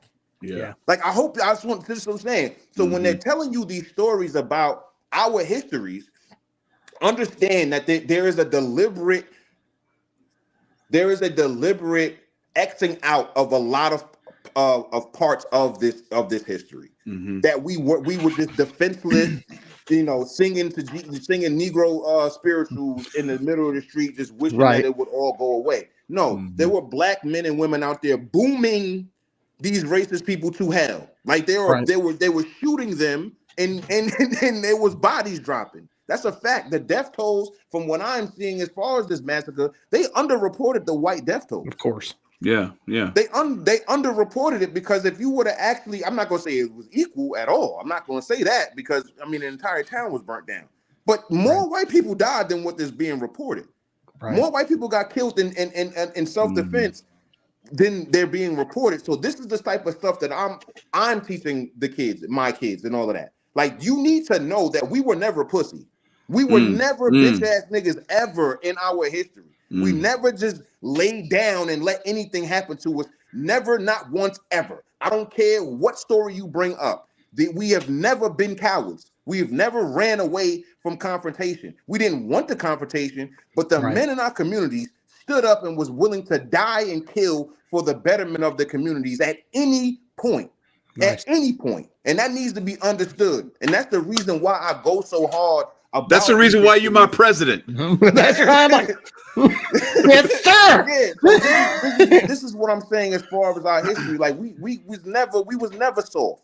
We was never just one of those, and that's the type of rhetoric that turns into we are not our ancestors. You goddamn right you not, because y'all in the street screaming and crying, and your ancestors would have been booming. They whooped your ass. Breaking down shit. Like even during the 60s, when it came down to all of those protests, like there were so many different races making groups and all this other shit. They weren't bombing the fucking Jiffy Lube and AutoZone. They were going and bombing precincts. They were bombing government buildings. They know exactly who the enemy was. They wasn't just bombing random parts of their own neighborhood.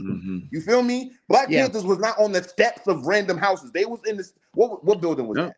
They went to the state capitol in California. Oh, there we with go. rifles, and that's wait. It wasn't some random white dude's house, right? No. No. It was where again? State capitol. The state Okay. capitol in So they California. took their fight to exactly where their enemy was. They were not pussy. This is what I'm saying. And all throughout those years, there was dead cops all through the streets because they was playing with us. Okay, you sitting there billy clubbing everybody to death, not knowing there's a black man with shades and a leather jacket and a beret on, ready to boom you in your chest, and now you're in the street bleeding. You dig me? So that's the reason why we have to keep this stuff in perspective. You are absolutely not your ancestor because you are not willing to kill and die for the greater or the betterment of your community in the most righteous way possible. Now, am I advocating for some type of civil disobedience where it gets bloody? No. But if it does get bloody, understand what you are doing this for. Understand that you need to strategize and mobilize your people to where y'all are not just running into or behaving as if you have no other resources. You have the ability to organize, strategize, and mobilize your people. That is the thing that you have the ability to do right now. And as the president of Hotep Nation, this is one of the things that I'm going to be implementing. As I've been researching all of these books, it literally is reconfiguring the way I'm going to run my constituency. Nice. I'm telling you, there are going to be things that I'm going to be implementing from the executive branch of Hotep Nation that is going to make it easier for everybody to be able to be more resourceful. Nice. I want a bank. I'm not going to put too much stuff out there because enemies are watching. Yeah, I was going to say, let's. We're on YouTube. We want to make sure that everybody knows we are not advocating for any sort of violence or anything like that. Absolutely not. What we're talking about is we're giving an historical perspective on things that have happened and how that historical perspective may educate how we proceid going forward. There we go. No specific action items or anything like that.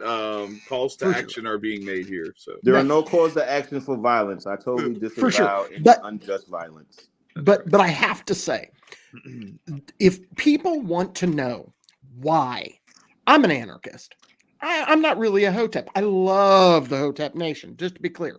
If people want to know why my anarchist ass is allied with y'all, you just went into it. Because these anarchists do not understand what we are facing. Need to learn from those people you just covered, because we need to be able to build our own shit.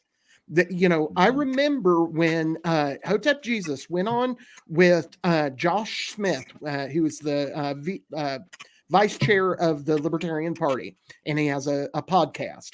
He went on with him and he talked about the bifurcation. Hotep Jesus talked about the bifurcation that is coming. They're going to have those who are friends of the government and those who are not. I'm not going to be on the friends for the government list. So I need to be able to go back and learn from people like our president is telling us about, so that I can build the shit that I need to build, because they didn't ask for permission from the government to build their stuff. I'm damn sure not going to ask for permission from the government to build my stuff. So I need to learn from the people who know. So again, if people want to know why we're aligned with Hotep Nation, rewind about 10 minutes and replay because you didn't catch it. Yeah, and that's the reason. That's what I was getting to. I got a little into my radical bag. It's all good. I reel it in. But that's what I was saying. I was waiting for I'm a revolutionary. But, I'm gonna when it comes to me, like I said, reconfiguring the way I preside over Hotep Nation. That is what I'm talking about. Being able to reach out to other leaders and other movements and being able to do similar things that Booker T did. Like, what are the other presidents of organizations that align with us doing in other parts of this country? The same way that farmers, business owners, professionals, because like doctors and lawyers had their time in the conventions as well. So it's like when all of this stuff happens, I want to be able to have the full scope of what I can do and what I can be as president. I've I was banned for a couple years and I just had to, make my way back. So I know I was out of the spotlight or out of the focal point of Hotep Nation, and HJ and Uncle Hotep and you guys, of course, Chad, have been holding it down. And unfortunately, because of my schedule, I won't be at the Grifties. But I still will be at Hotep Con this year and stuff like that. So it's like making sure that I do my presidential duty to keep people resourceful within this nation is extremely important to me. And that goes from social, economic, that goes from political, that goes to even down to being able to feed families. You know what I'm saying? So it's like I want to be able to implement all of this stuff. Like I said, like the first black banks in this country were to pay for funeral costs. They were to pay to help people get their first home and all this other stuff. And we have those types of situations now, but the interest rates, like I said before, this was before 1913. So of course, like there was no Federal Reserve, there was none of that stuff. So we didn't have that type of exploitive interest rates that we have now. It was literally just to keep the bank afloat. Like there are so many banks that were black banks that were able to stay afloat through economic times all the way up until the Great Depression. Like there were black banks that did not have to deal with certain economic strife just because of how serious our group economics was. Like it was literally second nature to take a piece of what you made and put it into a place that was going to be able to fund everything else around you. So if there was an aspiring entrepreneur that needed, of course, back then, $100 or $500 to start his first gig or start his first business, nobody's going to be like, I'm not giving my $10 to help him. Like, what do you mean? What do you mean? You're not going to like that? It just was unfathomable to not support your neighbor. Like that just was second nature. If we need to buy this building, then this is what I was mentioning to Chad as well. It's like we had what you would consider white allies, right? So we had white people who were either for us or were just indifferent. Like as long as you're not doing anything negative that's going to negatively affect the country, I'm with you. There was a white governor from Georgia that spoke to Booker T inside of this church, and in the congregation, it was like, yo, listen, like I'm rocking with everything that you got going on. He said that the racism and the discrimination that you're seeing is only 10% of the white race in the country. You can debate that amongst, not y'all, but people can debate that amongst themselves.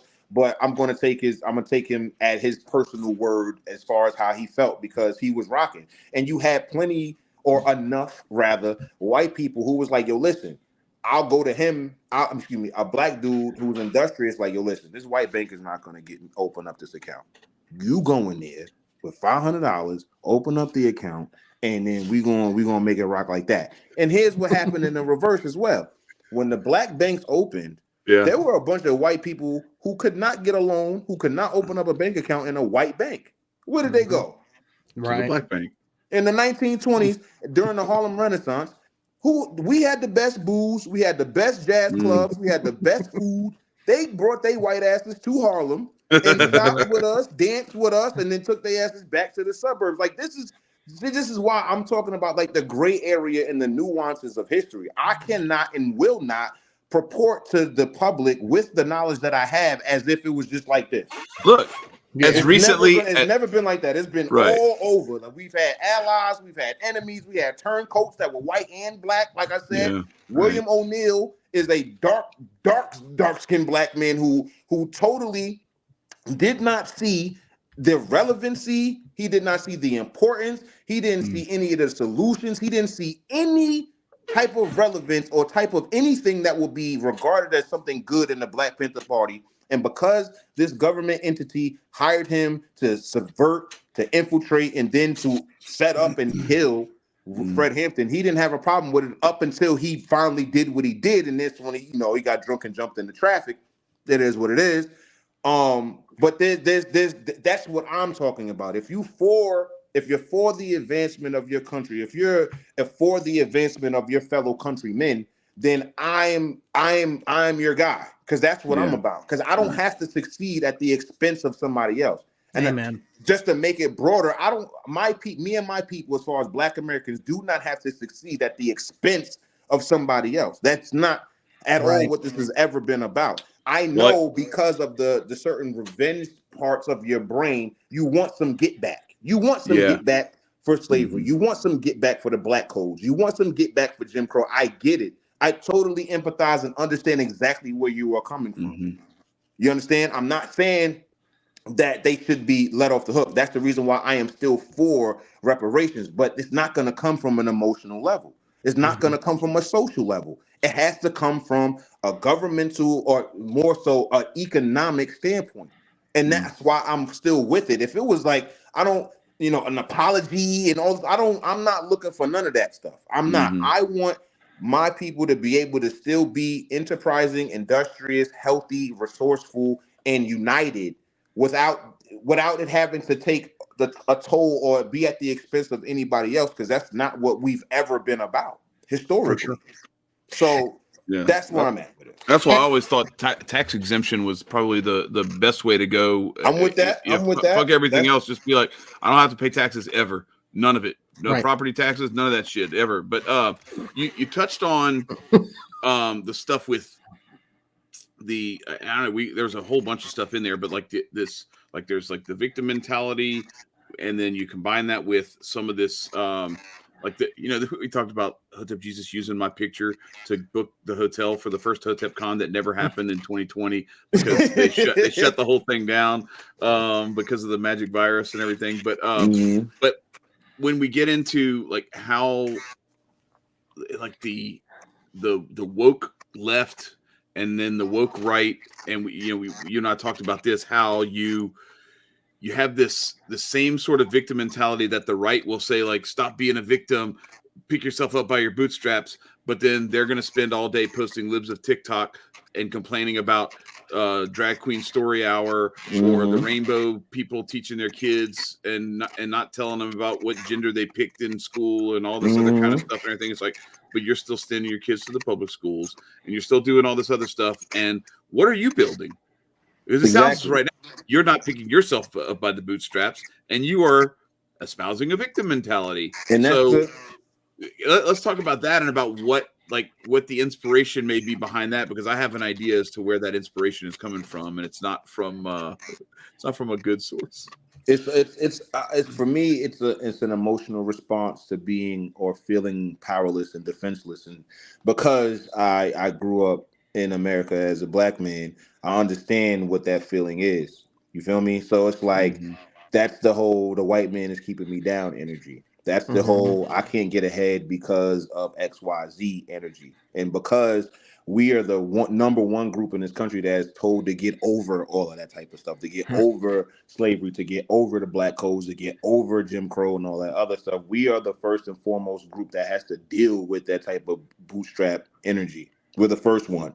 So now, because of the certain things, like, you have a bunch of young people like our age who are more economically inclined than I am, as far as like how boomers were able to pretty much live like the most glorious generation in America, as far as housing prices being moderately low, wages being high, and all of that other stuff.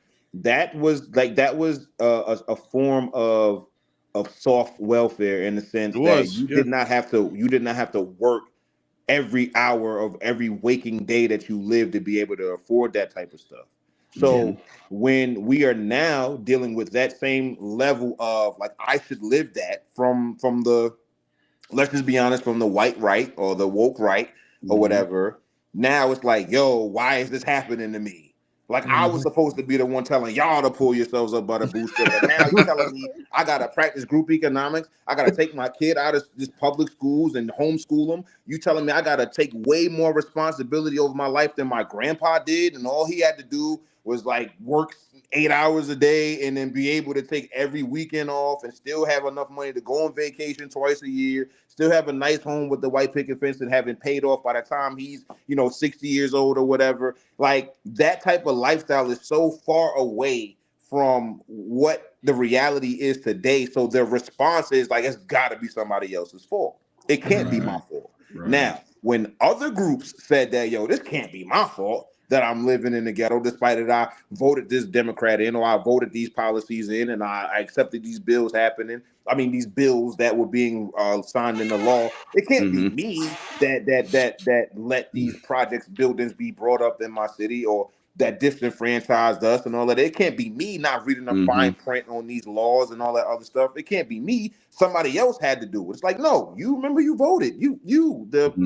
black congressional caucus, like you voted for that. You did. So it's now, like, yes, now you have to be able to take your boots and pull your bootstraps up and be able to take responsibility for your life. So now it was easy. It was easy to be like, oh, the feminists are crazy, and stand in the face of feminism and all of this woke stuff that was happening on the left. But then it kept happening. It kept growing to where now you got drag queens reading your kids' books and all of this other stuff. So now, instead of you taking your kid and taking responsibility over your family, taking responsibility over your pockets, taking responsibility for the decisions that you make every day, because it's going to affect you a week later. I say this stuff in my life, like, yo, thank you, Past Drew. That's my name. Like, you know what I'm saying? Thank you, Past Drew, for, like, you know, taking out the trash the night before, so I had to do it the day, you know what I'm saying, the next morning or whatever. Like, thank you. So whatever I did in the past, no different than if you worked out every day. You will thank your past self for working out every day. You will thank your past self for stacking up your money and investing your money in things that are going to actually produce income for you. But what you didn't do that, and what you did do was just wait for your grandfather or your great grandfather's life to just happen to you. And that's not what's going to happen. You have to take responsibility for what's actually going on. Man. So when it's time to be like, damn, like, there's a lot of purple hair going on. Like, there's a lot of stuff going on that I'm not agreeing with culturally. You want somebody else to come and stop that. You want somebody else to take your kid's phone away and reconfigure how they look at life. Nah, fam, that's your job. That is your job. Just like how you told us to pull our selves up by the bootstraps and stop being welfare queens and all this other stuff. You now have to stop relying on that same system that it was okay to help your grandfather. It was okay when you was a kid. It was okay that you had no beef with the government then. But now that they're sanctioning and ushering in a bunch of things that's discriminatory to your culture now, or to your race, or to what you deem to be you, now all of a sudden things now, whoa, hold on, this is not how it's supposed to go. Yeah. This is affecting my kids now. Yeah, exactly. So now when the white male is now being demonized instead of the Birth of a Nation, where it was the black man that was being demonized, and you're juxtapositioning King Kong holding a white woman with black men dating white women, and you're fear-mongering how violent and how scary the black man is and how promiscuous the black woman is. Now white women are the face of promiscuity. White men are the face of brutality. White men are now being the ones who have to be, you know, advised against and all this other stuff. Now all of a sudden this game ain't fun no more. Right. You feel me? Now all of a sudden the narrative ain't so fun anymore. But when it was the 80s, and all you saw was gangbangers shooting at each other over drug turf, and you saw a bunch of Crips and Bloods in LA and gangster music and NWA, all of that stuff, it was like, whoa, what's going on? Those black guys over there, they're bugging out. They need to chill out and do something better with their time. Now it's your turn. Yeah. And now you are ill-equipped, you're unequipped, and you're not ready for the same regime that you was touting, the same regime that you was backing. Now they're on your ass, and you have absolutely no response for it. And your response, honestly, is more pussy than I've ever seen anybody else deal with.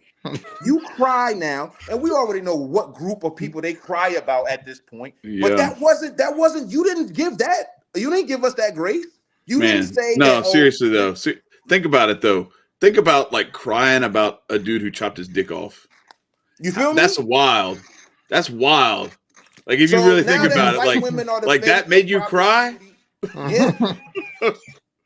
All right. So now that white women are the face of promiscuity and white men are the face of brutality in this country, they have absolutely no idea how to deal with it except complain 10 times worse than we've ever seen black people do it on that level, because there was still some level of like, yo, we gotta like look ourselves in the mirror.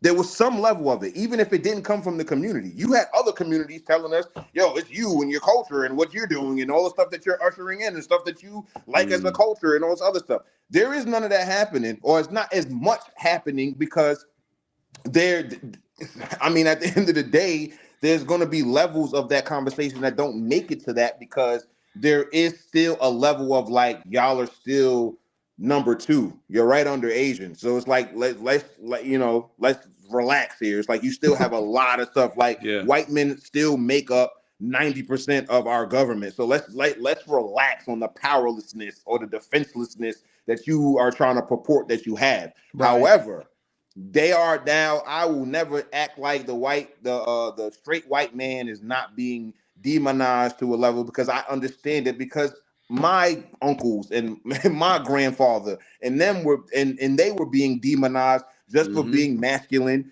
black men, because they have higher testosterone, or they run faster, or they jump higher, whatever the reasons was. That was the face of it. And you took a small section of Black America, the criminals, the gangster rappers, and all of that 1%, maybe even 2% of our community, and highlighted that and put that on the big screen and said, this is what Black America is like. Wholesale. Despite the fact that there's been groups in our community since day one, Mothers Against Gang Violence and Mothers Against Gangs, and black men coming together trying to stop the violence in the community. You can't go to one ghetto in this country, a black ghetto in this country, where there is not a group telling them, or an organization being like, yo, we need to do better, y'all. Right. I have yet to see. I was working with 100 black men 30 years ago when I was in college with an organization we had on campus when I was at LSU. Like, it was like that's been around, even on that level for at least that 30 years, and that was just one organization. Now show me a white conservative group that's like, yo, fellas, come, it's like, we got to do something. We got to get our families back. Our kids don't respect us anymore. TikTok is taking over my kid's brain. My wife wants to be my equal as far as like being the breadwinner in the house. She don't want to listen to me anymore. She wants to listen to another man instead. Yeah, she wants to listen to another man. Like, there is no group outside of like certain like dudes who are already like fitness trainers or something like that, playing like, yo, man, you are skinny fat. Let's get your muscles up. Or unless it's like individuals being like, yo, let's get our money up, because I'm a financial guru, I'm a health guru, and if you so choose to follow these guys, you can get your life back on track. You feel me? But there is no group that I've seen yet outside of Hotep Nation that where a white man could come and be able to pull himself by the bootstrap and be able to get himself together, get his family back, get that, and reclaim the respect in his community like he is supposed to. Because right now, y'all are making it so easy for these white women to demonize you, because you're not on your A game. You do not care about your community. You do not care about changing. You do not care about linking up with your fellow man who may not look like you, but have the same ideals as you, because you still have this inferiority complex mixed with a superiority complex. Like, you are in your own way. You are absolutely in your own way. And that's what people like Sonny Johnson speaks about all of the time. You do not want to do better. I was just listening to a space that she did either today or yesterday, where it's like, it's not the tone. Because I don't care about when Trump has this condescending or sarcastic tone when he's talking about his political enemy or his political opposition. You don't care about any of that. What you care about is that you are now having to sit in the class. You have to sit in the student's chair instead of standing up at the blackboard. You now have to reconfigure, improve, and do better and learn from your station, where you honestly, let's just be honest, feel like you shouldn't have to. You should not have to learn, especially from a black person. You should not have to sit there and listen and actually do better based upon the lessons you learned from somebody who you deemed inferior to you. Whether you acted upon it or not, this is what you thought. And that's the reason why that when Bryson, he did that spaces about per capita and stuff, there was several white men who just could not understand why Bryson kept it calm and cool and collected. He stick to the facts and he held them on the claims that they made. You're not just going to make crazy claims and then not me hold you Not back them accountable up. for it. Yeah. Right. Yeah. So these are the things that they have been able to get away with due to just how the culture has been, where we've just let you just sit with your whiskey, do your little 8 and skate at work. You ignored your wife, you ignored your kids, and now all of a sudden, the people that you have ignored the most do not respect you. They respect you the least now. And now that you're 45, you're 50, you're fed up, and now you have to do something about it. Not my fault. Not my fault, because the same thing happened to us on a governmental level. Like the welfare state came in and said, he can't even be here. Yeah. Hide his shoes, hide his clothes, hide anything that could be even remotely considered a man lives here. They did that governmentally. They did that through law. There is no law that says the white man can't be with his wife, but you are still in a space to where you neglected them anyway. Yeah. You neglected them anyway. So when it comes to that, I understand. I can empathize with you. I can. But at the end of the day, the same solution that you yelled at us for 50 years, pull yourself up by the bootstraps, I promise you it's going to apply to you doubly. So that's what the woke right is to me. Wow. It's so okay. Like, you may be one of my favorite people ever. Just saying. I'm sorry it took so long to get him on the show. That's all on me. And I'm that's sorry my my answers are super long either, man.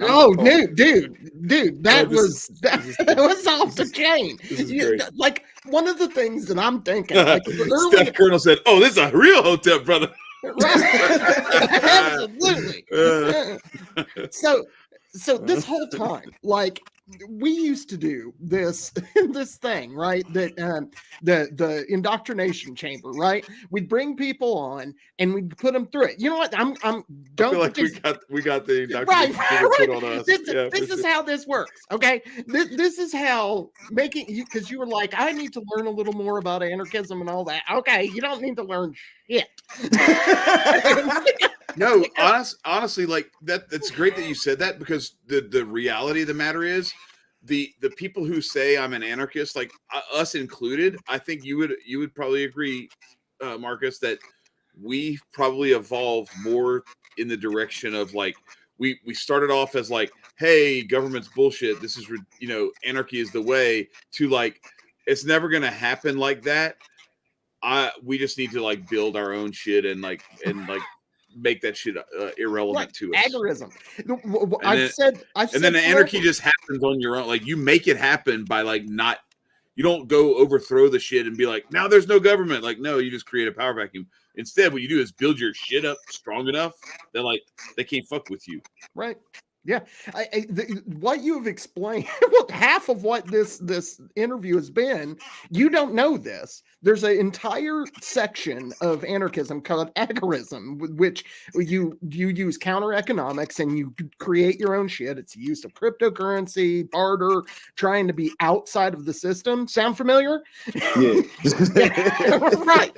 So this is how I want to do this real quick. Nobody but me has to participate. This is what the indoctrination chamber. Nicco, your eyes away. Yeah, no. This is what it looks like. It's the. I'm going to use a different one. This is what the indoctrination chamber looks like for President Hotep Doe Doobs. All governments are corrupt. All authority that you did not personally choose to offer as authority is unreal. And all governments are criminals. Boom, presto, you are an anarchist. Oh, man, I love it. That's really, I mean, because you get it. At the end of the day, Larkin Rose, who's a famous anarchist, talks about that there are people that they get anarchism kind of at a gut level, that they may not have words and know the philosophy in and out and be able to quote Rothbard or whoever, but they know it. It's inside of them. And you're one of those people. And you can just tell because you have that freedom that you know is your birthright already. because, like Buddha said, freedom is of the mind. That's where it's at. It's right here, and they can force you into chains, 100%. They're going to have a hell of a time doing it, and they know it, and that's why they try to do it in other ways. And now they'll never get you, me, or anybody else into those kinds of chains again, because I'll die first.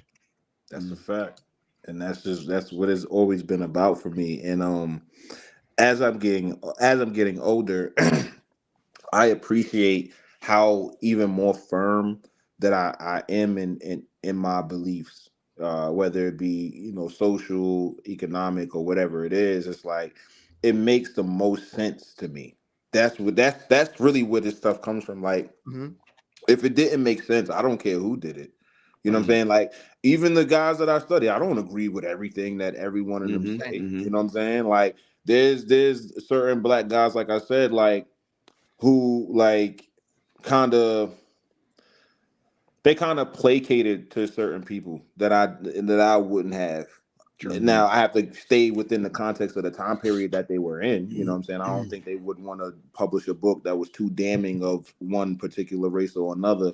However, there are going to be certain things that I won't, really agree with and stuff like that. Like, one of the things is like wholesale integration. I feel like there was a better way of doing that. Now, I'm not saying that we should be segregated. That's insane. Because like I was telling Chad, like, segregation would make it illegal for this to even happen. Segregation would make it illegal for me to drive through your town. And if I got caught breaking the law and all that other stuff like that, that's not what I want. However, there needs to be a freedom of association that needs to be taking place. And that's the reason why I like and I honestly admire people like Booker T. Washington, because that's what the type of stuff that he was on. It was just like, make yourself in such high demand that, like, that's just what's going to happen. They're just going to come shop with you. They're going to come seek your advice. They're going to come seek your services or your goods, and that's what's going to happen. You know what I'm saying? So now, of course, you still have to fortify yourself, because if they can't get with you, they'll just try to burn you down too. So that's another thing you got to be mindful of. However, that's something that you can get over. That's something that you can overcome. That's a fact. So it's like, it's that money. Yeah. Well, you can refine your people reading skills and all that to where you can. Exactly. It's like, I don't feel good about you. I think I'm gonna, you know what I'm saying? Yeah. But yeah, so that's where I'm at with it when it comes to Hotep Nation, myself personally, and what I see for the greater Black American community, or even further out, the entire country, as far as like us actually taking the reins of our own personal lives, and then linking up with people who are like-minded. Like I told people, like, going back to that whole woke right stuff, it's like, when it first took place, I thought we were all on an even keel when it came to being against certain radical, or not even radical, because there's certain radical things that I'm with, but there's certain like irrational thought that we were all against, like this whole notion that just by virtue of you being a man made you evil or a danger to women and stuff like that. Like, I thought it was, we disagreed with that because we understood that there were good and bad people in both genders. You dig me? Then years later, we have groups like Men Going Their Own Way and all this other stuff. It's like, you just became the male version of the feminist that you said you hate. Yeah. You see what I'm saying? So it's like, I never stopped being in the middle. I never stopped being the person who understood that there is no absolutes when it comes to anybody as it pertains to their physical attributes, whether it be their gender makeup, their racial makeup, their ideological makeup. There is nothing there's going to be absolute about anybody. I'm pretty sure there's people within the anarchist movement that you don't agree with and stuff like that. Exactly. So there's going to be no absolute or definitive, just one size fits all when it comes to that. We need to have discernment. We need to be able to hold people accountable. If you are, and that's the reason why I respect Sunny and I laud her so much in these types of spaces, because she holds her conservative constituents to the fire way more than you'll hear talk about any liberal or Democrat. Right. Yep. because that's my backyard. This is No, my crib. You that check I the need. people you love more than you check the people like, Exactly. I'm just gonna not fuck with you if I don't like, but Exactly. So if I mess instead of with you, you I'm gonna being hold you like, accountable.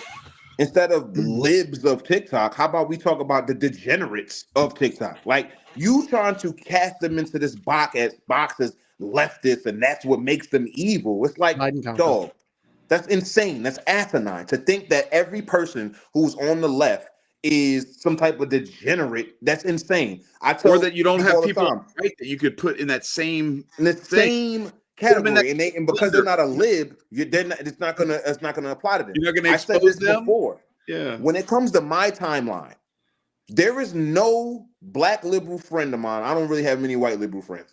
Sorry, but it's like I gotta find some. But as far as my liberal friends go, they're not advocating for the mutilation of children. They're not advocating for adult themes being taught to children. They're not advocating for any type of innocent group or person being subjected to something that they are not full wholesale as an adult wanting to get into. There's not one. Right. My cousin, my blood first cousin, is a political strategist for the Democrat Party in New York City. Me and her talk politics all the time. She loves me and I love her. She doesn't look at me as some type of degenerate because I'm a conservative Hotep, and I don't look at her as some weird blue-haired person because she's a Democrat from New York City. That's just not how we operate. So there'll never be a time where I would just be an absolutist when it comes to political ideology or anything like that, because that's asinine. That is dumb. And that's why I said earlier in this interview, there are liberal Hoteps. They are. So that's the reason why, like, I want everybody to understand that the greater issue will always be good versus evil, period. That is the basis of what we are here fighting. Good versus evil. Are you a good person who values good, or you are an evil person who values evil? That is it. There is no other dichotomy or dichotomous fight that you need to be worried about. Yeah. Are you on the side of good, or are you on the side of evil? That is where we are at now. Not racial, not political, not age, not abilities, not any of that. Are you for evil or are you for good? That is it. And check yourself, because if you just say that you're for good, but then you're doing evil shit in the name of good, you're still evil. Right. Well, that comes with being caught. That's where Sonny Johnson comes in. All right, you consider yourself conservative, and you consider yourself somebody that's an ally of mine. Here are my do's and my don'ts as it pertains to you dealing with me on a political level. If you have, and this is all earnest, this is exactly how I feel. If you legitimately cannot get with you respecting me as an individual, you respecting my own liberties, you respecting the things that I get into, and you respecting the things that I would like to see for the greater good of our party, then you are clearly on the side of evil, and we do not need to coincide. We do not need to coexist. You go over there, just like with the freedom of association. I'll be over here with the people who are rocking with me. And that is how we are able to draw the lines in the sand, and nobody is confused about where people stand. And that's where I'm at with it. Let's hold everybody accountable based upon the things that we are supposed to be advocating for. Just like as the president of Hotep, you wouldn't want me starting to implement evil like communism and stuff like that. You're like, whoa, press, what are you doing? Like, you have that's the whole point of community. So before you even all right, guys, we're gonna go start community, kidnapping people. Like, what? Yeah. Like, before you leave your community, before you left your house as a kid, your mother be like, yo, make sure you make sure you XYZ, make sure you don't do this. Because I'm checking you before you leave the community, which is your home, and then you go out into the greater community. And then when it's time for you to travel outside of there, as a culture, we be like, yo, make sure you are on your P's and Q's. You are not driving at certain points of night in dangerous areas. You're on point, so you are not going to fall victim to something that could have been avoided. Like, these are the things that communities are for. So that's the there's reason also why that fallback on the community too, where like you have, it's like my kids go to private school and like they have conduct codes for like stuff that you post on social media or anything like that. It's like, Right. look, that shit reflects back on us. Like if you go out there doing some dumb shit, it's going to make all of us look bad. Yeah. Because that's going to, and so there's some of that too. I'm sorry. I interrupted. No, you're absolutely right. That's a perfect example. That is a perfect example. Because we are privately owned, and because we have a code of conduct and a handbook that we give all of these students, there's no excuse. Yeah. There's no excuse. As a parent, you need to go over this book with your child. As the administration in the school, we go over it with the children. We let them know exactly what we expect from them. We let them know that we have everything at our disposal to help you become the greatest student that you could ever be. And the very second that you break a rule, there is penalties to it. And we're going to make sure that we hold you accountable based upon those codes of conduct. Mm-hmm. Yeah. So that's the reason why, Hotep has his 10 Hotep commandments and stuff like that. There are things that we have that are saying that just dictate, or at the very least illustrate exactly what we are about as a people. Amen. Just adhere to them. For sure. And, I think that, again, we get lumped into very similar because people are like, well, you're anarchist. You don't believe in rules. That's not true. I believe in all kinds of rules. I mean, if I didn't, I couldn't survive. Right. I don't believe in rulers. I don't believe that somebody else has the right to tell me how to live my life. I think that my life is my own. And it's really that simple. And I think that often these confusions, if you will, are intentional in that they want to be able to bend and to move so that they can catch you slipping. And what we have to do is just stick to our ethics, move forward, and come together. For me, and frankly, for Chad and Nicco, we have said for some time, anarchy is peace, love, and freedom. Those are the things that I'm teaching. And those are the things that I'm going to advise people to move towards. Those are my 3 rules, if you will, is that I need for people to fuck with me. I need them to be on the side of freedom. I need them to be on the side of love. And I need them to be on the side of peace. And those are the things that I ethically find drive me forward, just like the 10 things you're talking about from the Hotep Nation. Mm-hmm. So I want to kind of wrap up because we've had you for 2 hours now.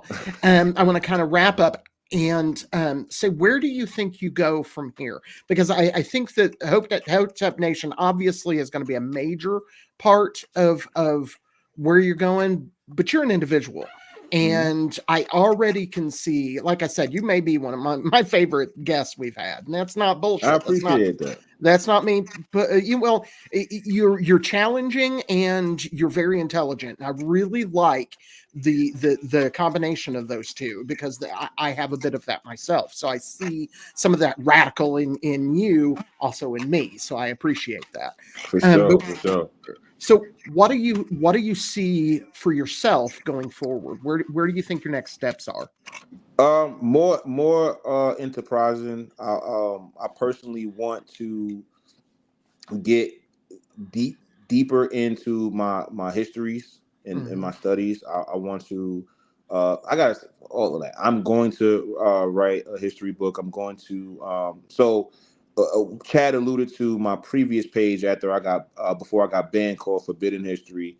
Now it's just Hotep Histories, and building that brand up.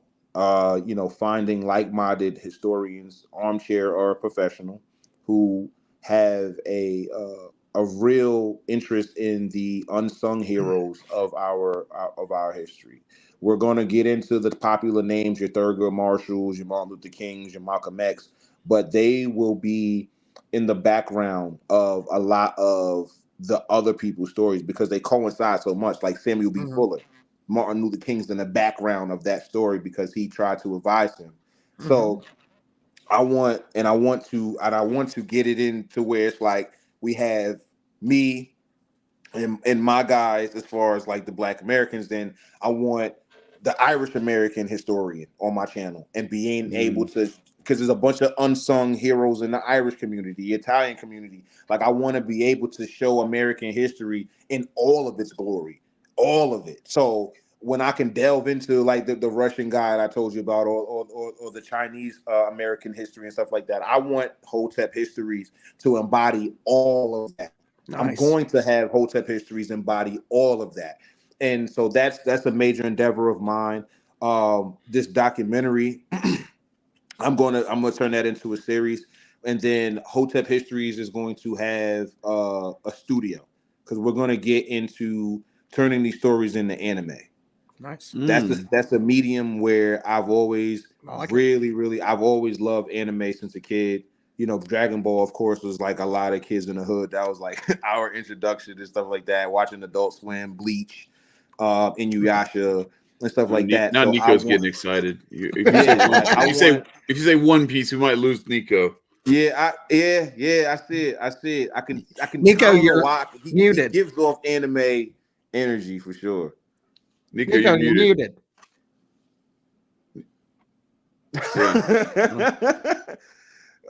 Still can't hear you, man. We'll figure it out. But yeah, so I want to I want to do live action at a certain point too. It's just that it's easier to find voice actors than it is to find good like actual physical actors. So I love anime. So I want these histories to be told through the medium of anime.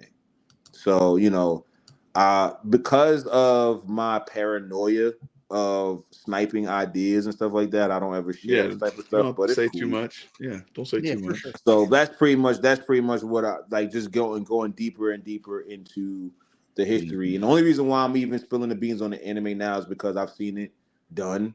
So it's like it's already out there. It's just that like the type of people that there are literally hundreds, if not thousands, of people that I know of that I'm going to be talking about. So it's enough. There's enough money out there for everybody. It's enough art out there for everybody. And I want to incorporate that medium into this history, because like I feel like these types of stories, like the one I just did, Lunsford Lane, him sneaking off the plantation in the middle of the night to chop wood as a side hustle. Like that story is so ill to me. Like he started a business while he was enslaved, was able to stack up $1,000, which adjusted for inflation could be anywhere between $35,000 and $50,000 from cents. He sold tobacco for 10 cents, and sold tobacco for 15 cents and the pipes to smoke it for 10 cents. He chopped wood for 25 cents. He amassed that to $1,000. So it's like, I want to see an anime of that. You feel me? Like, that's cool. So you see, he feel me. Nicco feels me. Like, you know what I'm saying? That anime will be crazy. So that's what you guys are gonna be getting out of me with when it comes to the history stuff. I will be one of the top premier historians that you guys ever heard of. That's one of my big things. I feel like I have Nicco, a bunch of other economic stuff that I won't divulge right now. Nicco is like the white man can't jump Jimi Hendrix. Nicco, I can listen to him, but I can't hear him. I can listen to Nicco, but I can't hear him. Oh wow! You might have to just be like you might have to be like his white translate, like his white like whatever Nicco was saying. You just go have to just repeat what he's saying. Yeah, shit, man. Yeah, I can't hear him. Still can't hear you, man. So as we wrap up, I don't know. I still can't hear nothing. We'll link the saddest day in Hotep history. We're gonna link. Yeah, so if you could, some of the names that you put out, you have me, I think, in on Twitter. Could you send me some of those names of those people, because I'd like to do my own research on them myself? Oh yeah, for sure, absolutely. Cool. And I'll also send you. I did now most of these are white people, so take it for what it's worth. But right there, I got me a Vietnamese in there. I got some black folks, a couple of black folks. I got like a black folk in there. I got me a couple Indians. Got you. But I did a series for libertarian presidential candidate I work for, and I'd like you to at least look over one or two of them and see what you think, because like I said, history is something I really care about. And what you were talking about reminds me, now, again, this is just general historical, it reminds me of, there was a Dr. Thomas Young, who was massively influential in the formation of the United States. He was a Green Mountain Boy. Nobody's hardly ever heard of him, but literally everything that you think about when you're talking about the Revolutionary War, he touched. He was the one that planned just to give you an idea, it was his idea to do the Boston Tea Party. That was him. Okay, for sure. Now, for sure. Samuel Adams was the leader of the group at the time, but the guy who actually had the idea was Thomas Young. He also was friends with Thomas Paine, and between the two of them, they overturned the Pennsylvania delegation and made it to where they were pro breaking away from Britain instead of against it, and so they were pro independence. All of those things he had to do with. He also had a bunch of other stuff. Anyway, so I would, if you want to read one of them, that's the one I would do. I also think you would enjoy Ethan Allen, which coincides because Ethan Allen was. I know that name.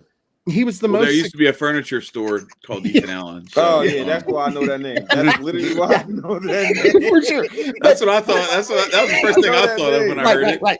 But Ethan Allen was the most successful general during the Revolutionary War on the American side. Okay, got you. Long story short. So anyway, one of the it's funny because the first convention for the NNBL, who was it? Come on. I forget his name, but he was apparently during the war, whichever war that just preceded 1900. They were the Vice President Roosevelt, I want to say.